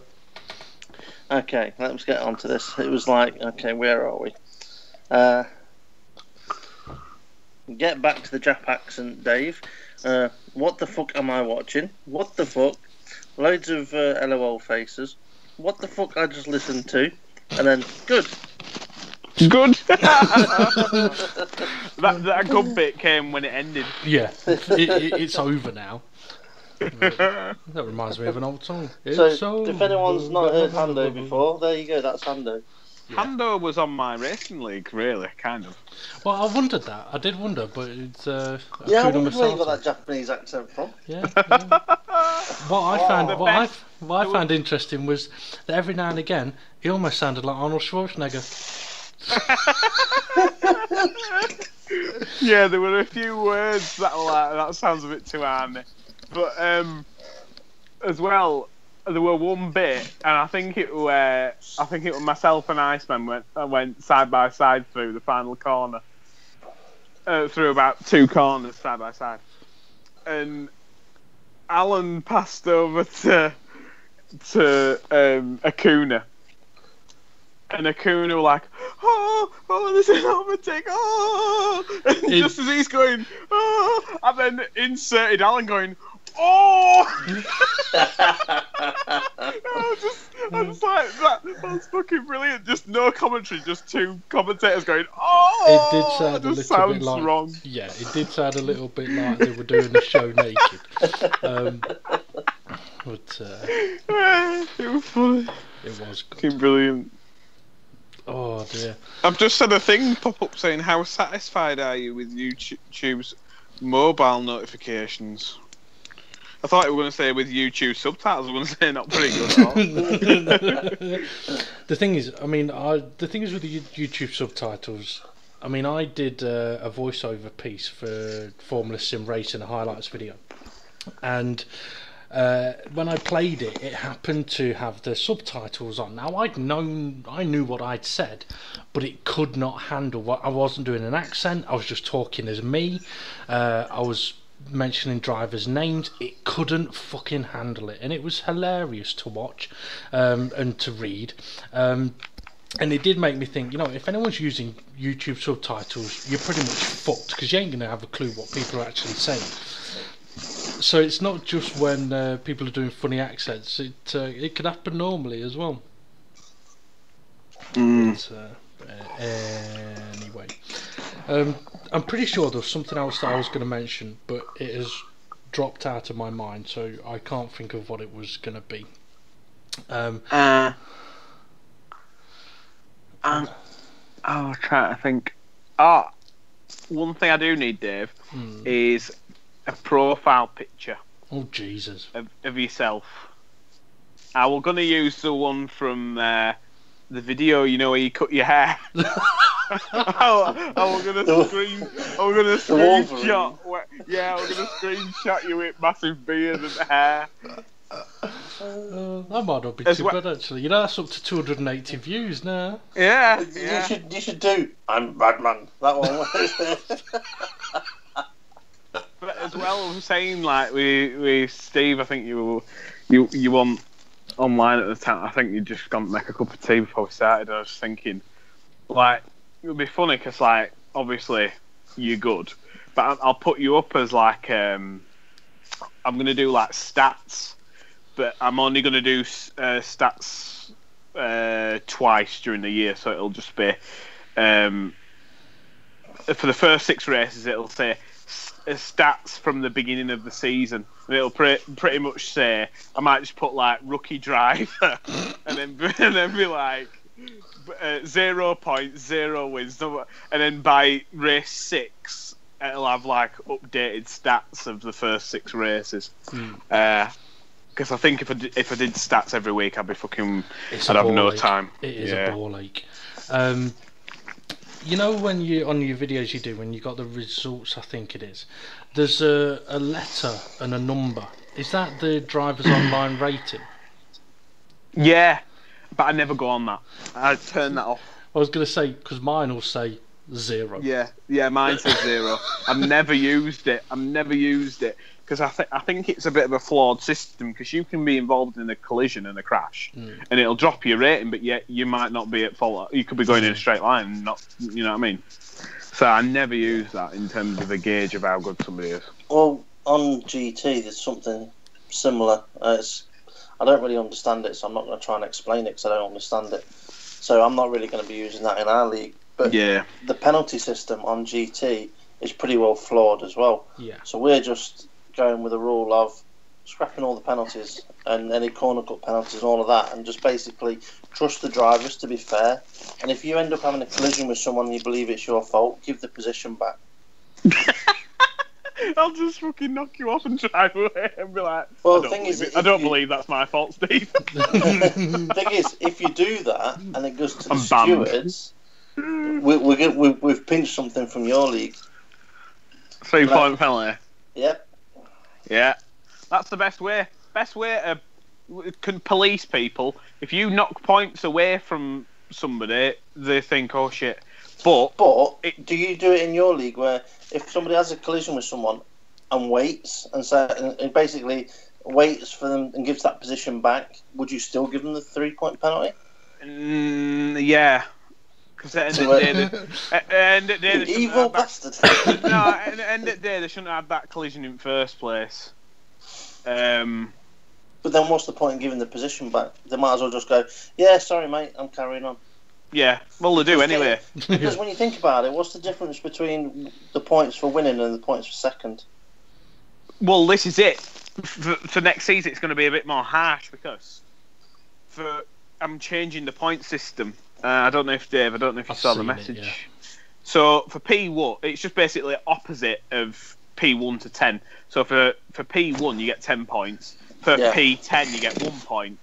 So a 3-point penalty is going to be quite harsh, whereas before it was 25 points for a win, and 20 points for second place. So there were a bit of a huge gap between it. So I think for this season coming, I think fingers crossed, it should keep the championship really close. With the points only being 1. I'll end up getting banned for getting to -12. yeah. In race 1.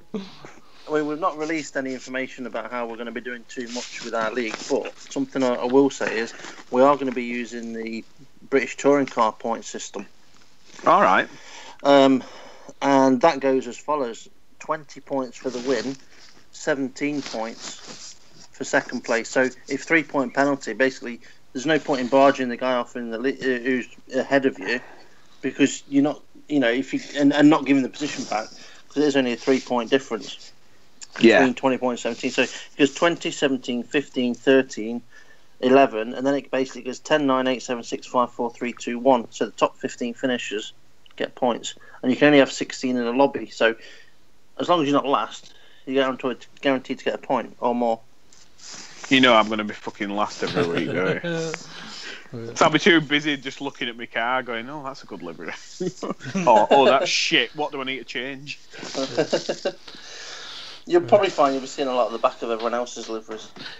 You have to see the back of my... I've shown you before the back of my Skyline. It's got fuck off written on the back of it.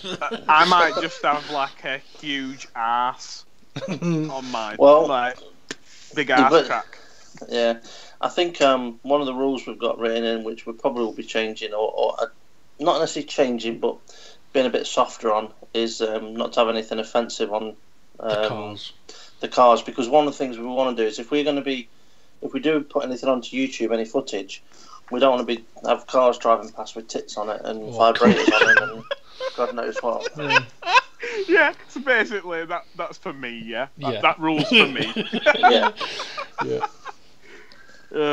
Classic. You'd have to say it's not a pair of tits; it's a pair of bald heads. Yeah, just fighting under a sack. Yeah. It's 2 fried eggs. Yeah. Oh, I cannot wait. But for my racing league, I'm trying to think what else I've changed. I decided the tyre wear was going to be authentic because some of the drivers, I couldn't believe it. Some of the drivers were moaning, going, the tyre wear's too harsh. You won't be able to get to the end of the race on one set of tyres. And I'm like, well, yeah, that's racing. Yeah. So I've put it to authentic. So it's not ridiculous amount of tyre wear, but at the same time, you should see a few pit stops. Yeah. Well, just to give you a bit of an idea of some of the things we're playing around with, and that is because how do you calculate how long your races are going to be? I pretty much I like to have a lap number, whereas you just going to go on time. I like to have a lap number. So what I'm going to do is I'm going to do probably tomorrow. I'm probably just going to do 1 lap of Barcelona, and then work it out on my calculator how many laps that's going to be. Normally, my race, I like to have it over and done about 35 minutes. So do you do it where you go, right, okay, Barcelona is, off the top of my head, 3.6 kilometres long, and it's taken me 1 minute 30 to do that 3.6 kilometres. If I do 20 laps on that track, that's so 20 times 1 minute 30, that gives you a time. So then you go, right, well, how many kilometres is that then? So you go. No, what I do is I go right. I'll do an average flying lap. I'll go in at pit, save that lap, and I'll rather than 1 minute, let's say for example 1 minute 35 for a random circuit. I'll write down that's 95 seconds in total, and then I'll put. I'll just say to Siri and get her to work it out. I'll put how many seconds in 35 minutes, so it'll give me a thing, and then I'll put divide by the amount of 95 seconds, and it'll give me a lap number there, and then I just remove one for pit stop time, and then that's how I come up with to have a lap time to fit around 35 minutes. Whereas so I don't really go on distance. Yeah. I just go on Whereas time. on GT, what we're doing is going, okay, let's do a 40-minute race, and then it's basically when the clock gets to 0, you finish the lap that you're on. Yeah. And so that's a more saves simple us. way. You don't have to do all then. I mean, one of the things we're trying to do with our league is make everything as simple as possible, easy to understand, fun, enjoyable. Not serious. Not too serious. Come and have a good race, a good laugh, enjoy it. Yeah. And don't get too pissed off with it. And, enjoy some racing, and we'll calculate some points at the same time. And to be fair, look, all the people that have signed up for it at the moment are people that we've raced with before that have, to be fair, a lot of them are before I joined the Formula 1 league that I was running. I wasn't really running it, I was an admin with. So it's not like I've been in a different league and pinched their drivers, because it's kind of a close group of friends that are doing it. But if there's anyone else out there that wants to come and race in it, they're more than welcome. Yeah, well, like I say, I'm. It'd be good just to have me Monday night, which is like serious and try to, be as competitive as possible, and then on me Thursday night. Is it Thursday nights you're going to be running? Yeah, Thursday nights. The fun races are going to be from about 8 o'clock onwards. We'll just do lots of little short races. Won't be doing 40-minute races. We'll be doing probably 10-minute races, different tracks, just different cars. Change things as we go. Just do things a bit random, just to spice things up a bit. I can't remember the original question, but yeah, Thursdays, and then your league races. When you do them, you'll probably do them from about 8 o'clock. I've just had some information from our other admin, Ray, and he's put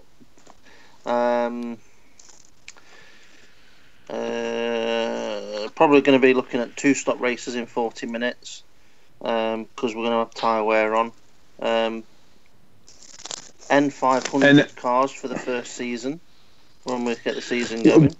One other thing, it might be different on Project Cars, on Gran Turismo.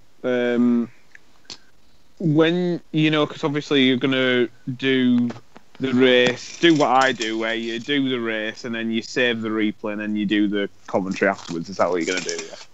We've got nothing set in stone to do that yet. I mean, our main objective is let's get the racing up and running and enjoy it.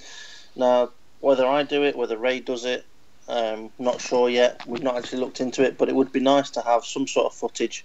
And GT does have the same kind of save the replay as Project Cars 2, where you save the replay and you can jump from car to car, different angles, rewind, fast forward.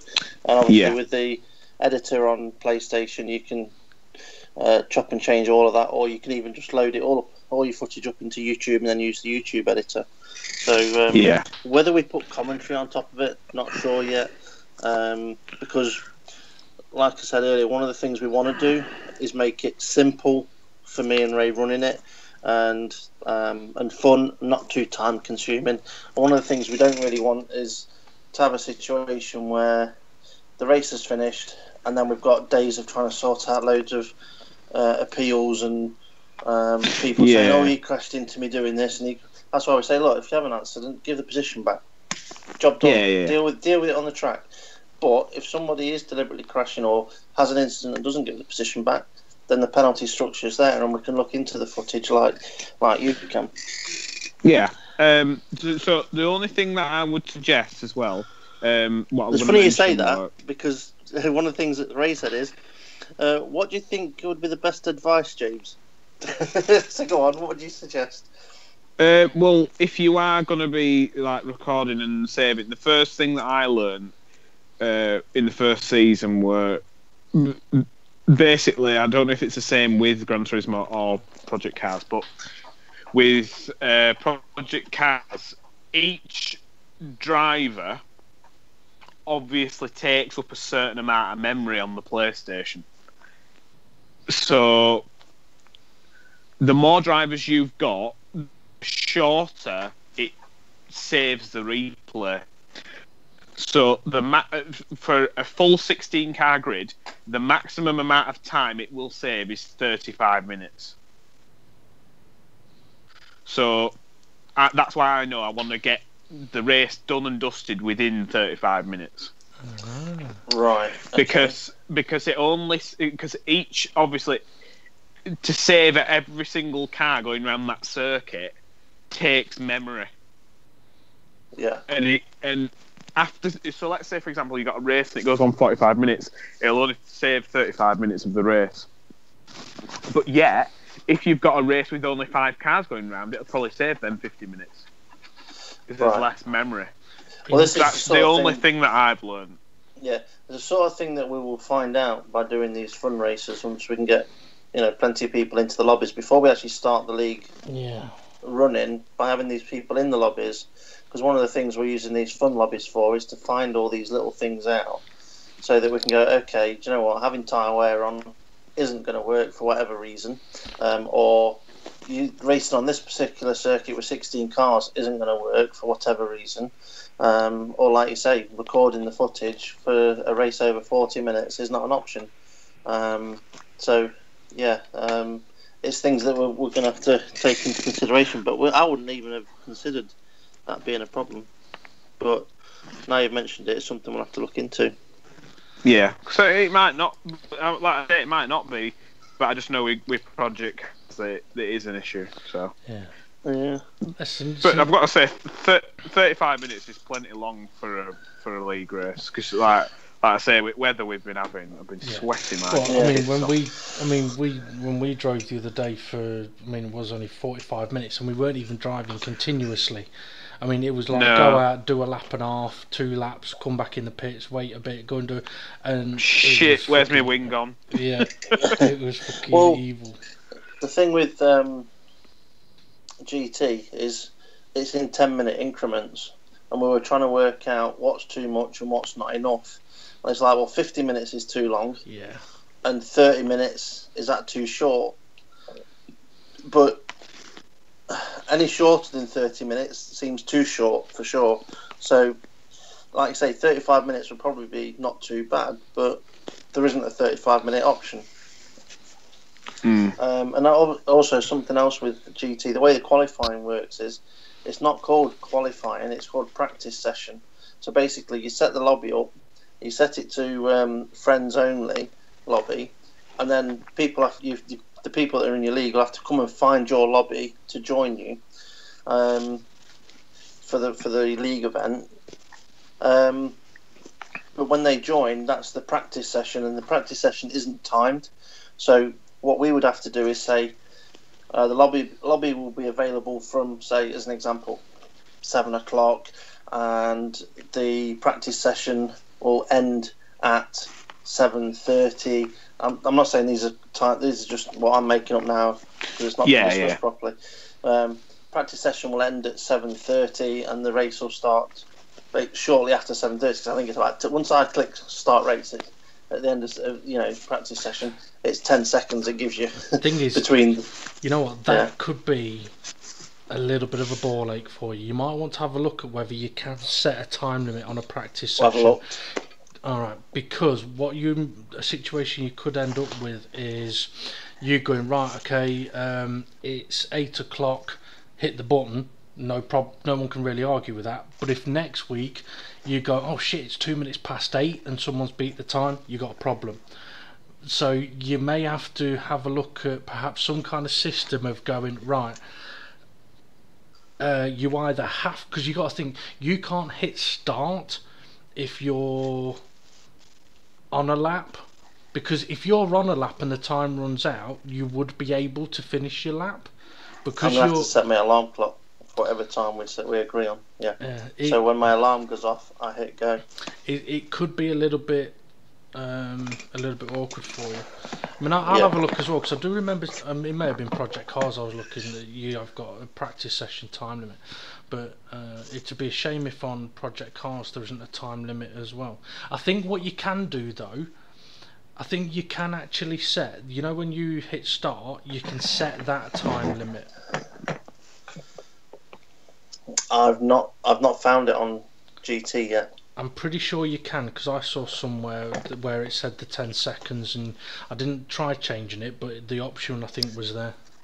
There's a end of race time that you can change. Yeah. From when the leader crosses the line to how long you're willing to let the race continue. Well, you can have a look anyway and see what you can find. I don't know about you guys, but I think I'm just about done. Yeah, I don't. Literally about. It's weird, isn't it? How like your brain just goes. Like obviously I'm like a bit tired, but like 20 minutes ago my brain just went. I think it was watching that Hando video. My brain just went.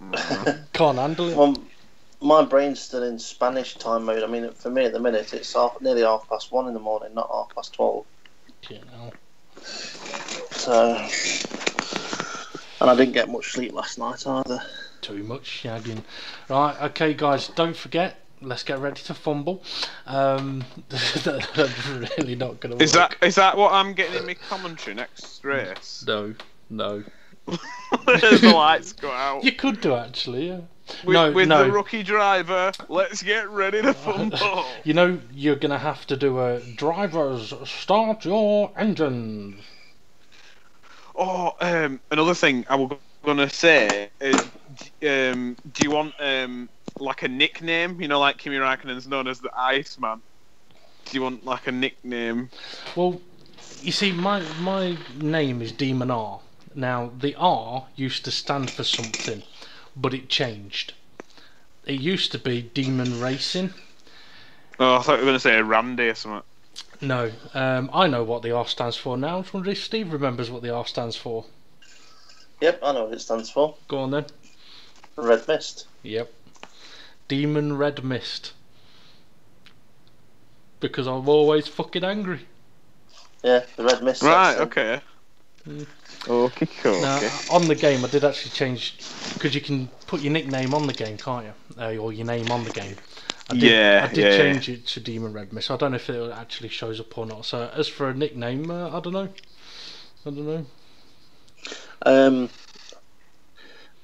Ray's asking Dave whether you will be our commentator and also be able to hit our start button.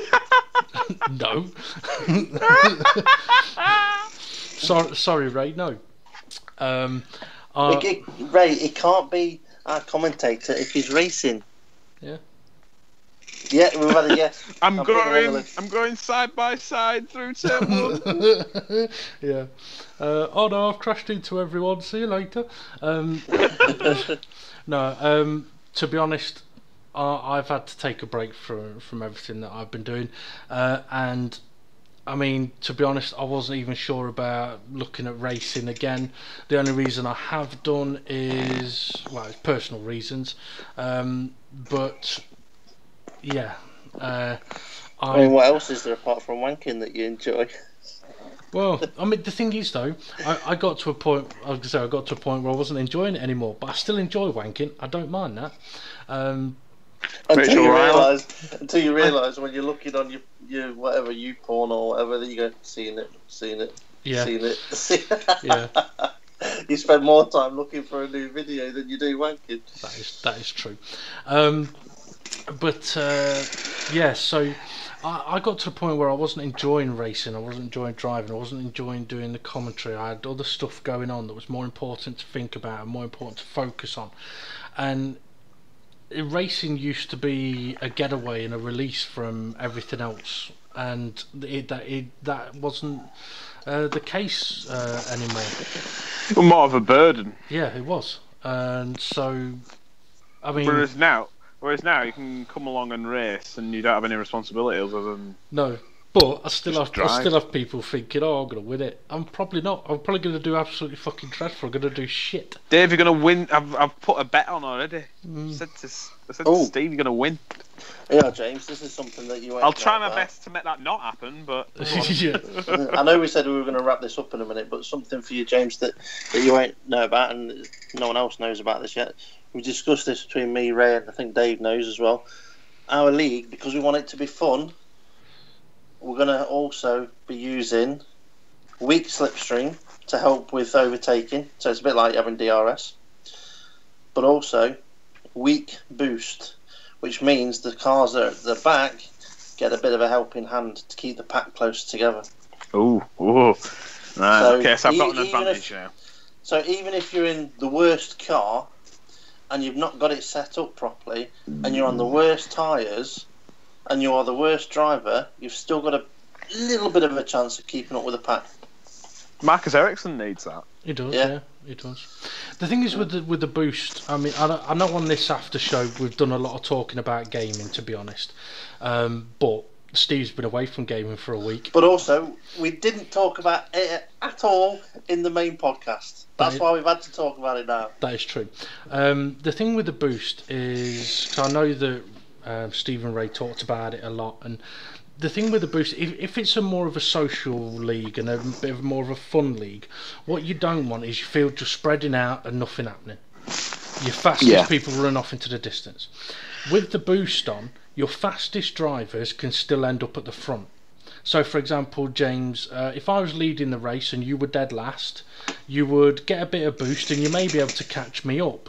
Once you've caught me up, you ain't getting no more of a helping hand. It'll be down to your ability, to whether you can beat past me or not. And if you do get past me, it'll be down to my ability as to whether I pass you. But it does mean that, for example, if you get taken out lap 1, you've still got a chance of getting back into the race.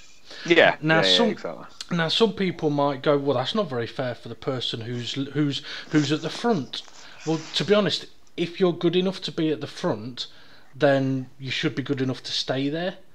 Because people may be able to catch you up, but it's not an automatic given of passing someone. I mean, just that race that we had around the oval with me, you, Jim, and I think, was it Ray as well? I can't remember. Just a straightforward oval circuit, right? And we had weak boost on, weak slipstream on, yet Jim was still able to go almost 1 second a lap faster.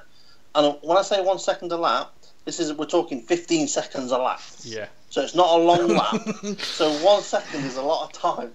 And it got to the point where Jim was pretty much about to lap us, but then his steering wheel contact overheated. Yeah, I did feel for him on that one, but he dicked us there. But no, I mean, it'd be interesting to see how it goes. I mean, with the boosters, I mean, I'm not getting involved in the admin of Steve's league or anything like that. I've helped him out with a few things. I mean, it's a little bit like you. I mean, James, you use the penalty point system, and I know Steve and Ray are going to use the same. And I would recommend that to a number of leagues out there, not necessarily because of the things that you've said, but for a simpler reason. If you do time penalties, that then means you have to keep a record of people's time in their race, which means if you're using any kind of worksheet to work your points out, it's an extra column, it's an extra statistic that needs calculating, becomes more complicated. Because you basically have to have somewhere you can put the time in, somewhere you can then add to that time, and somewhere where it's automatically going to calculate the time and change someone's. It's an absolute fucking nightmare. So just going, actually, you know what, this guy scored 15 points this race, but he gets -3 for being a dick, so he's got 12 points. Easy. Well, that was the main reason why I brought it in, because I just thought, you know what, I need to police it somewhere, but without it taking up all my fucking life to do it. Now, there was something actually to do with, I know last week I mentioned about things that people got black flagged for. I'm going to have to find the video that I watched and send it to you, because I think if you two see it, you'll go, fucking hell, I remember him doing that, but I didn't remember him getting black flagged for it. I think I might have tagged it in Watch Later. But I've got quite a lot in there at the minute. Yeah, I bet you have, you pervert. No, it's just that on holiday, even though I had Wi-Fi in the hotel, it wasn't great for watching videos on. Yeah. So No porn. I was just scrolling through going, yeah, tag that to watch it later, tag that, watch it later. But as soon as I tried to watch anything, it was not great. Yeah, weren't having it.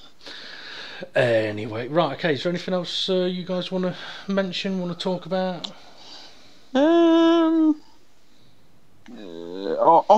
Yeah, I mentioned, sorry, I was just about to nod off, but I just woke up just thinking. We were on about other week, I were a bit disheartened with, like, Star Wars and the state of it and all that lot. And to be fair, I've got to say, even though, like, in terms of my life, I'm in a pretty good place at the moment, but I was kind of like, I think it was after we did that podcast where we were pretty much down in dumps, and it was short and it was shit. And I thought, hang on, Formula One, I used to love that, it's shit. And then I thought, Star Wars, I used to love that, it's now shit. What the fuck? And then in a way, we've had 2 good Formula One races the previous 2. And, we needed it really. Yeah. And then, to top it off, one of my favourite shows, which I showed you them episodes, so there were 4 I sent you, which watch we order. Disney go and do a U-turn, and I don't think that this is like Kathleen Kennedy. I think this is like the head of Disney, Bob Iger, going, we need to do something to fucking please the fans because they're quite clearly a bit fucked off. And they've resurrected a TV show that when they purchased Lucasfilm, they stated this is too expensive to run, we're cancelling it. So they cancelled it, and then they made their own cheaper version, which were called Star Wars Rebels, which was set between episode 3 and 4. And there were a massive, at the time there were a bit of a backlash on Twitter, but Twitter wasn't as big as it is now. But it was still fairly decent. I remember listening to a podcast and they were always saying, oh, you need to send a letter to, Disney and say, save the Clone Wars. You can't, this is a brilliant series. You shouldn't end it because it's not finished yet. And because I think it was scheduled so that the Clone War was gonna do another 2 seasons and basically go through the events of Star Wars Episode 3, and then still carry on to show you what happened to the clones after the Clone War. And show you, what happened with the rise of the Empire. And I always thought to myself, well, that's fucking brilliant, because that you had no definite end point. And then they go and drop a trailer just out of the blue. No, get ready for this. Just a trailer dumped on YouTube, and it basically was the resurrection of the Star Wars: The Clone Wars. And I was literally just like, this ain't fucking happening. This is not happening. And then I just watched it, and I was just like, fucking... And there were hardly anything in it. I think there was just one shot where you saw Anakin and 2 clones to the side of him and just all spaceships over his head. I'm like, fucking hell, I cannot wait to see this. You know what I mean? All it takes is something tiny. Yeah. And it can re-spark something. Definitely can. I mean, it's the same with a lot of, like you say, I mean, with the F1, I mean, Steve obviously listened to last week's podcast. Steve, do you think that you were right, that the European broadcasters just do such a much better job that it shows a better race? Definitely. It's almost as if, I wouldn't say necessarily the European ones, I'd say it's almost like the classic tracks. Yeah. So it's the ones that have, like, even when you say like a Suzuka Star Horse, and we've not been to Spa yet, but yeah, I've got the feeling that that's going to be good. And I don't know whether they have so many like editors that just go from track to track, or whether it's like, okay, we're in Germany, it's a German editor. Who's a German? German editor. Or whether when they're in Baku, they have someone from Baku doing it. But it's like, well, the thing is, it has made a difference. So James is right. I mean, the small thing of a potential positive on the Star Wars front, it could please a lot of fans, and not being daft, they need to please a lot of fans. Yeah, because I tell you something, if they don't, because But I know that me personally, my like interest in Star Wars has gone from I'm fucking sick of it to actually, you know. And then with my podcast with Paul, I sent you a couple of links where we're doing like a commentary as we're going through the episodes. And even though like we're starting at season 1 where the animation is still very crude and you know it's not as amazing as what it gets by season 3 onwards, it's just sparked something in me where I've just gone, I will bother to, you know, I've got some discs sat on a shelf and I've not been even asked to watch it, and I just thought, you know what, I'll you know, if they're bringing it back, I'll watch it from the beginning, and you know, so by the time I've got near the end, when it's released, I'll have more of appreciation for it. Yeah. But all it takes is that one little thing, and like you say, the coverage. The previous 2 races has just been so fucking good, and just little things. But I think it comes from us doing the commentary and live stream and stuff like that. We know what we want, and we know, you know what I mean. Visually, you know what you want, and when you've got, I mean, you could probably even the most boring race make it very entertaining. Oh yeah, I mean that was always a commentator's or a broadcaster's worst nightmare. When you've got the most boring race on your hands, what are you going to do? And I wouldn't say that I thrived in those situations. I definitely didn't. But I always had something I could do. I always had something I could talk about. I always had something I could mention. There was always something you could show. No matter how shit things, there was always something. So like we always fell back on, you know, if you got a really fucking boring race, go and do a lap on board with someone, and then go and do a lap on board with the leader. You can compare the two. Then that's 4 minutes of your show done. Yeah. Just while James was talking about Star Wars, have you heard about the cast that's been released for Star Wars Episode 9? I've heard that there were a British actor. There were. Mark Hamill's been re-announced, which I doubted because I watched an interview with him, and he was basically saying, without Carrie Fisher, I'm not asked to do it.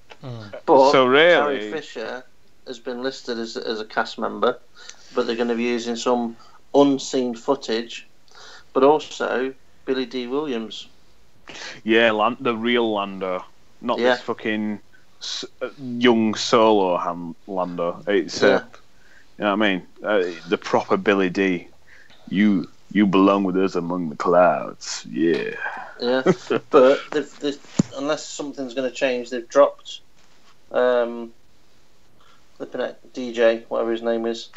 Benicio, yeah. Don't look like he's coming back. Toro. Yeah. But in a way... he didn't add anything to the show. No, he didn't. He didn't add anything. Yeah, the big name that was been mentioned in it, Richard E. Grant. Oh. Is he the British actor? Yeah. Now, what role will he take in it? Is he going to be the next villain, or is he going to be, say, a Jedi come out from the past from somewhere that's been hidden away that could end up teaching Daisy Ridley? Well, you know what? Me and Paul, we were watching the first 2 episodes of the Clone Wars, and then I said to him, I tell you what, I'll put on an episode that I know I absolutely love. It's 20 minutes long, and it's animated, and it probably gives me more Star Wars feels than anything else. And we put on this episode, and basically I think it was season 5 or something like that, and Darth Maul's in it, Obi-Wan Kenobi's in it, and the Emperor's in it, and basically, like, spoilers, I'll just give away this one episode.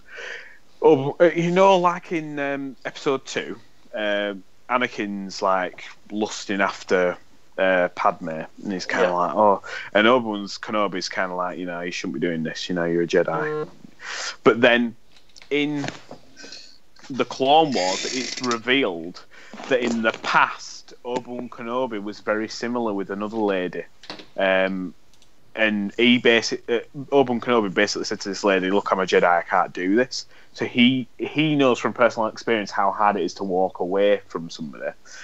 And basically, long story short, she's basically held captive, and it's kind of a bit like James Bond. This. She's held captive, and Darth Maul sends a transmission to the Jedi Council to basically say, "Look, Kenobi, I've got your girl from the past, and basically, if you don't come here and save her, she might be dead." And there's Yoda and all Jedi Council stood around going, "Look, Obi-Wan, you shouldn't be doing this because we're focused on Clone Wars. This is a complete side issue, and even though you have feelings for her, duty comes first." And Obi-Wan Kenobi does like what Anakin would do. He basically just goes, "Okay, all right, yeah, all right." And then as soon as the Jedi all leave, he fucking just runs off. Takes off all his Jedi clothes, puts on like some shitty like bounty hunter undercover clothes, borrows a crap spaceship and flies straight there, and basically goes against the Jedi to go and try and save this girl that he used to have feelings for. But any decent Jedi would know he's going to do that though in advance. Yeah. And he gets there, and basically Darth Maul, because Darth Maul's responsible for, Obi-Wan Kenobi's responsible for Darth Maul being chopped in half and basically not being a Sith anymore. When he gets there, he basically goes, "Oh, it's good to see you," and then just stabs his girlfriend right in front of him. And all that Darth Maul wants to do, and Darth Maul with that scene, he reminded me a bit of the Joker. The Joker kind of from Batman he basically wants to prove that everybody's got a price and not everybody's pure. And basically, if I give you so much money, you will be prepared to do something very evil. That's what the Joker wants to do. And basically, with the Jedi, they're not allowed to be in any way angry or fucked off or anything like that. And clearly, Obi-Wan Kenobi is angry, but he doesn't show it. It's like it's a test really to see how far can he push Obi-Wan Kenobi before he'll like snap, and do something that's not Jedi-esque. And even when she gets stabbed, he's like crying and stuff, but at no point does he get angry and basically go, "I'm gonna fucking kill you." You know what I mean? He never goes into that thing. Because that's the dark side as well. Yeah, exactly. So basically, Darth Maul goes, "I'll send him away," and as Obi-Wan Kenobi gets imprisoned, he gets broken out by this girl's sister, who's died, and basically they fly off and escape. And it's a really cool chase scene, and through that scene, it then cuts to Palpatine sat in his office, and he can feel there's something going on. There's something big going on that he's not a part of, and because he's so force sensitive, he can feel it, and he knows, hang on, this is Darth Maul. I thought he was dead, but and like I said to Paul went, "Well, why ain't he sending somebody else to go do his dirty work? That's what he usually does." I went, "Yeah, but this is his problem. He trained Darth Maul, and basically he knows that nobody else needs to know about this. This is a problem that he's going to go sort out." And the fact that he literally he just shows up in his shuttle alone, it lands on the platform, and as he walks down the steps, like two Mandalorians run towards the entrance and go, "Hey, who are you?" And basically as he walks past them, he's literally like death walking, just walks past them, and they both just start like getting strangled, and he gets on a spaceship and flies straight into the city. As he gets there, there's Darth Maul, and he's there's another one that's like Darth Maul, and he calls him his brother, but I don't technically think he is his biological brother. I think it just means like best mate, and he just calls him brother all the time. He's going, and he even says a line, and it relates to I shagged your mum. No. It relates to another line where I think it's in the original Star Wars. this is just jumping a bit. In the original Star Wars, when the Millennium Falcon comes into the Death Star and lands, Darth Vader walks out there, and then basically the bloke comes back and goes, "Oh, there's nobody on board, mate." And Darth Vader's like, "I want to send a scanning crew aboard. I want every part of this ship checked." And then he goes, "I sense something, a presence I've not felt since." And then he has a breath, and then he walks off, and it's basically meaning he can sense that Obi-Wan Kenobi's here. Yeah. Or, he can sense that something from his past is here. And Darth Maul is sat there, and he goes, "I've sensed something, the presence I've not felt since." And then he looks across the room, and it's his old master. It's the Emperor coming through the door. And basically, Darth Maul goes over to him and is pretty much going, "Oh, look what I've done, Master. I've come to basically retake my rightful place at your side." And the Emperor's like, "Nah, your game were over like 10 years ago, and now you've become a rival." And they end up having a fucking fight, Darth Maul versus the Emperor, and it fucking kicks off big time. And I'm literally just sat there, and even Paul were giggling. He was like, "This is so good." And I'm like, "Yeah," because you're not expecting it, like Darth Maul versus the Emperor, and it's all kicking off, and then it cuts to this scene where, like, right at the very end, Darth Maul's laid on the floor, and he's like, he goes from being this at the beginning of the episode. It's only 25 minutes long. Beginning of the episode, being a being a right evil bastard to Obi-Wan Kenobi, killing his girlfriend in front of him. You're thinking to yourself, "Fucking hell, what an evil bastard! I can't wait to kill him." And then at the end of the episode, he's the one in front of the Emperor going, "Please have mercy, please stop it." And then just the Emperor is so he's like another level of evil, to a point where he's like, he literally says something like, "There is no mercy," and before he's even finished saying the word mercy, he's getting lightened to death, and like, oh.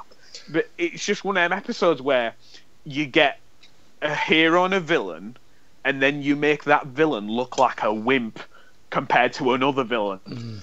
And like, but Paul said at the start, he said at the end of it, he said, "I kind of thought the Emperor Palpatine and Obi-Wan Kenobi were going to end up teaming up to take on Darth Maul." And I'm like, "Oh, yeah, that's a bit of a weird idea, the Sith and the Jedi working together on a common goal." And he kind of twigged something in my brain. I thought that could be something quite good, where in Episode 9 you could have it where, let's say for example, the First Order with Kylo Ren, they control the galaxy. There's only a few. There's only a few Resistance people left, hardly anything. And basically, Kylo Ren's got to a point where he's in control of the galaxy, and he's pretty much like in the position he always wanted to be in. And then something happens where, like, another faction turn up out of nowhere and they try and take over the galaxy. And Kylo, some completely off the scales, where you're like, hang on, we're in charge of the galaxy, and something else turns up to take on Kylo Ren, and Kylo Ren has to go to like Rey and the Resistance to say, in order to say, "You need to help me." Yeah, if you don't help us, we all die. Yeah, and have it where and as well, it's been kind of ingrained where in this new trilogy, well, so far, that the light and the dark must have a balance, and have it so that the light and the dark work together on a common goal. Wow. Against some new evil bastards. You started doing what you did last time, though. Predicting what's going to happen and then disappointing. I know, and then disappoint. I'm going to stop, yeah. But yeah, long story short, I can't wait to see these new Clone Wars episodes. I tell you, a film, if I watched the new Jurassic World recently. Yeah. Okay. Awful. Yeah, that's what I thought. And that was a thing where, no offence, Kathleen Kennedy's husband runs Jurassic Park. Oh, he's the main producer. The first three, I watched them recently, and they're still enjoyable, still watchable. number 3's a bit questionable, yeah. But Jurassic World, I didn't mind. I kind of like, and I like the woman that's in it. Yeah. I like the woman that's in it, but I like we said in this podcast on Jurassic World, they've got all the charisma but no character. Yeah. In the first Jurassic Park, even Ian Malcolm he's banging on about ethics constantly. They put him in there as a bloody the shoe-on Ian Malcolm in new one. He only in there for 30 seconds. You're like, oh. Yeah. Make him a main character. I was very, very disappointed with The Fallen Kingdom. But having said that, Steve's been telling me about a TV series that I should watch called The Blacklist, and because he's been on holiday, I have started watching it. I've got to say, it is brilliant. But now, when you first started watching it, I asked you what did you think, and what was your comment? You said interesting. Yeah, very interesting. Very interesting. But how far in are you? About 15 episodes. So you're still in the first season? Still in the first season. But I've enjoyed it. I mean, I haven't binge watched. I've watched probably most at a time 3 episodes. Yeah. But I did find it it's very watchable. It's very enjoyable. It's a bit, I wouldn't say, it's not gory and it's not gruesome, but it's kind of very direct, but also mysterious. And don't you think that the main lead actor in it, the guy, James Spader or whatever his name is, it almost it kind of reminds me a bit like Hannibal Lecter, the way he talks sometimes. A little bit, yeah. Yeah, but it's very deliberate the way he speaks. Yes, I mean James talking about having no character. That's a role where that character has a lot of character. Yeah. It might be something that you might enjoy, James. I don't know. I mean, yeah, I'll have a look. I mean, it's nothing like Sopranos, but I mean, I don't know how I would explain. The only way you could explain it is a kind of a cop drama kind of thing, but that doesn't do it justice. Yeah, that doesn't really do it justice. Yeah, it doesn't do it justice. So check it out, have a watch, and see what you think. Yeah, I'll have a look. Anyway, right, we said we were going to finish about an hour ago. Sorry, I just went on me. I went on my 20-minute rant. Sorry. Yeah, that's all right. That's no problem. Okay, so yeah, I'm going to bring us to an end now because I think Steve needs to go and get something to eat. Sleep. I am hungry, but it's going to have to wait till morning. Yeah. So I'm going to say thank you to everyone that's been listening in. We'll see how the new feature of doing the main show after show gets on as we continue on with the F1 season. We'll work out what we're going to do in the off season in the next few days. See if we're going to take a break or not, even though Steve's just had a fucking holiday. But maybe me and James should fuck off to Spain together. Yeah, don't worry, we'll be alright in customs. I just remember my passport. We fucking wouldn't. That sounds like James is very loose.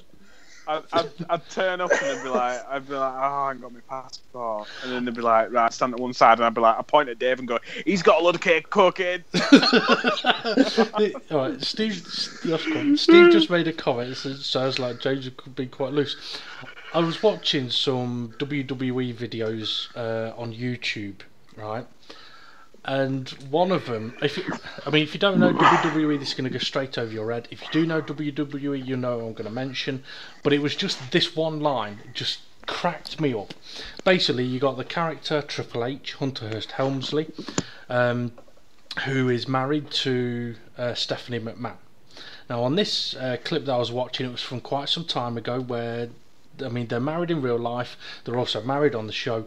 On the show, they'd broken up and she'd gone off with the new champion, right? And in the ring was Triple H, Stephanie McMahon, and the new champion Chris Jericho, and they're all having an argument, right? And Stephanie McMahon starts going on about how Triple H has got a little penis. He's not very good in bed. Triple H responds with, "It's not that I've got a little penis, love. It's that your body is a little bit like, what's the best way I could explain it? Even if you fly a 747 jumbo jet in the Grand Canyon, it's going to seem small. I thought, that's a fucking good saying. I like that. Anyway, so we'll end on that. So whatever you do not call your missus a Grand Canyon. You go, hello. Right, anyway, time to say goodnight, everybody. So have a good one, folks. Make sure you like, subscribe, and share. Tell your mates and come and join us again. Yeah. See you later. Adios. Bye-bye. Blah blah blah blah blah blah blah blah blah blah blah blah blah blah.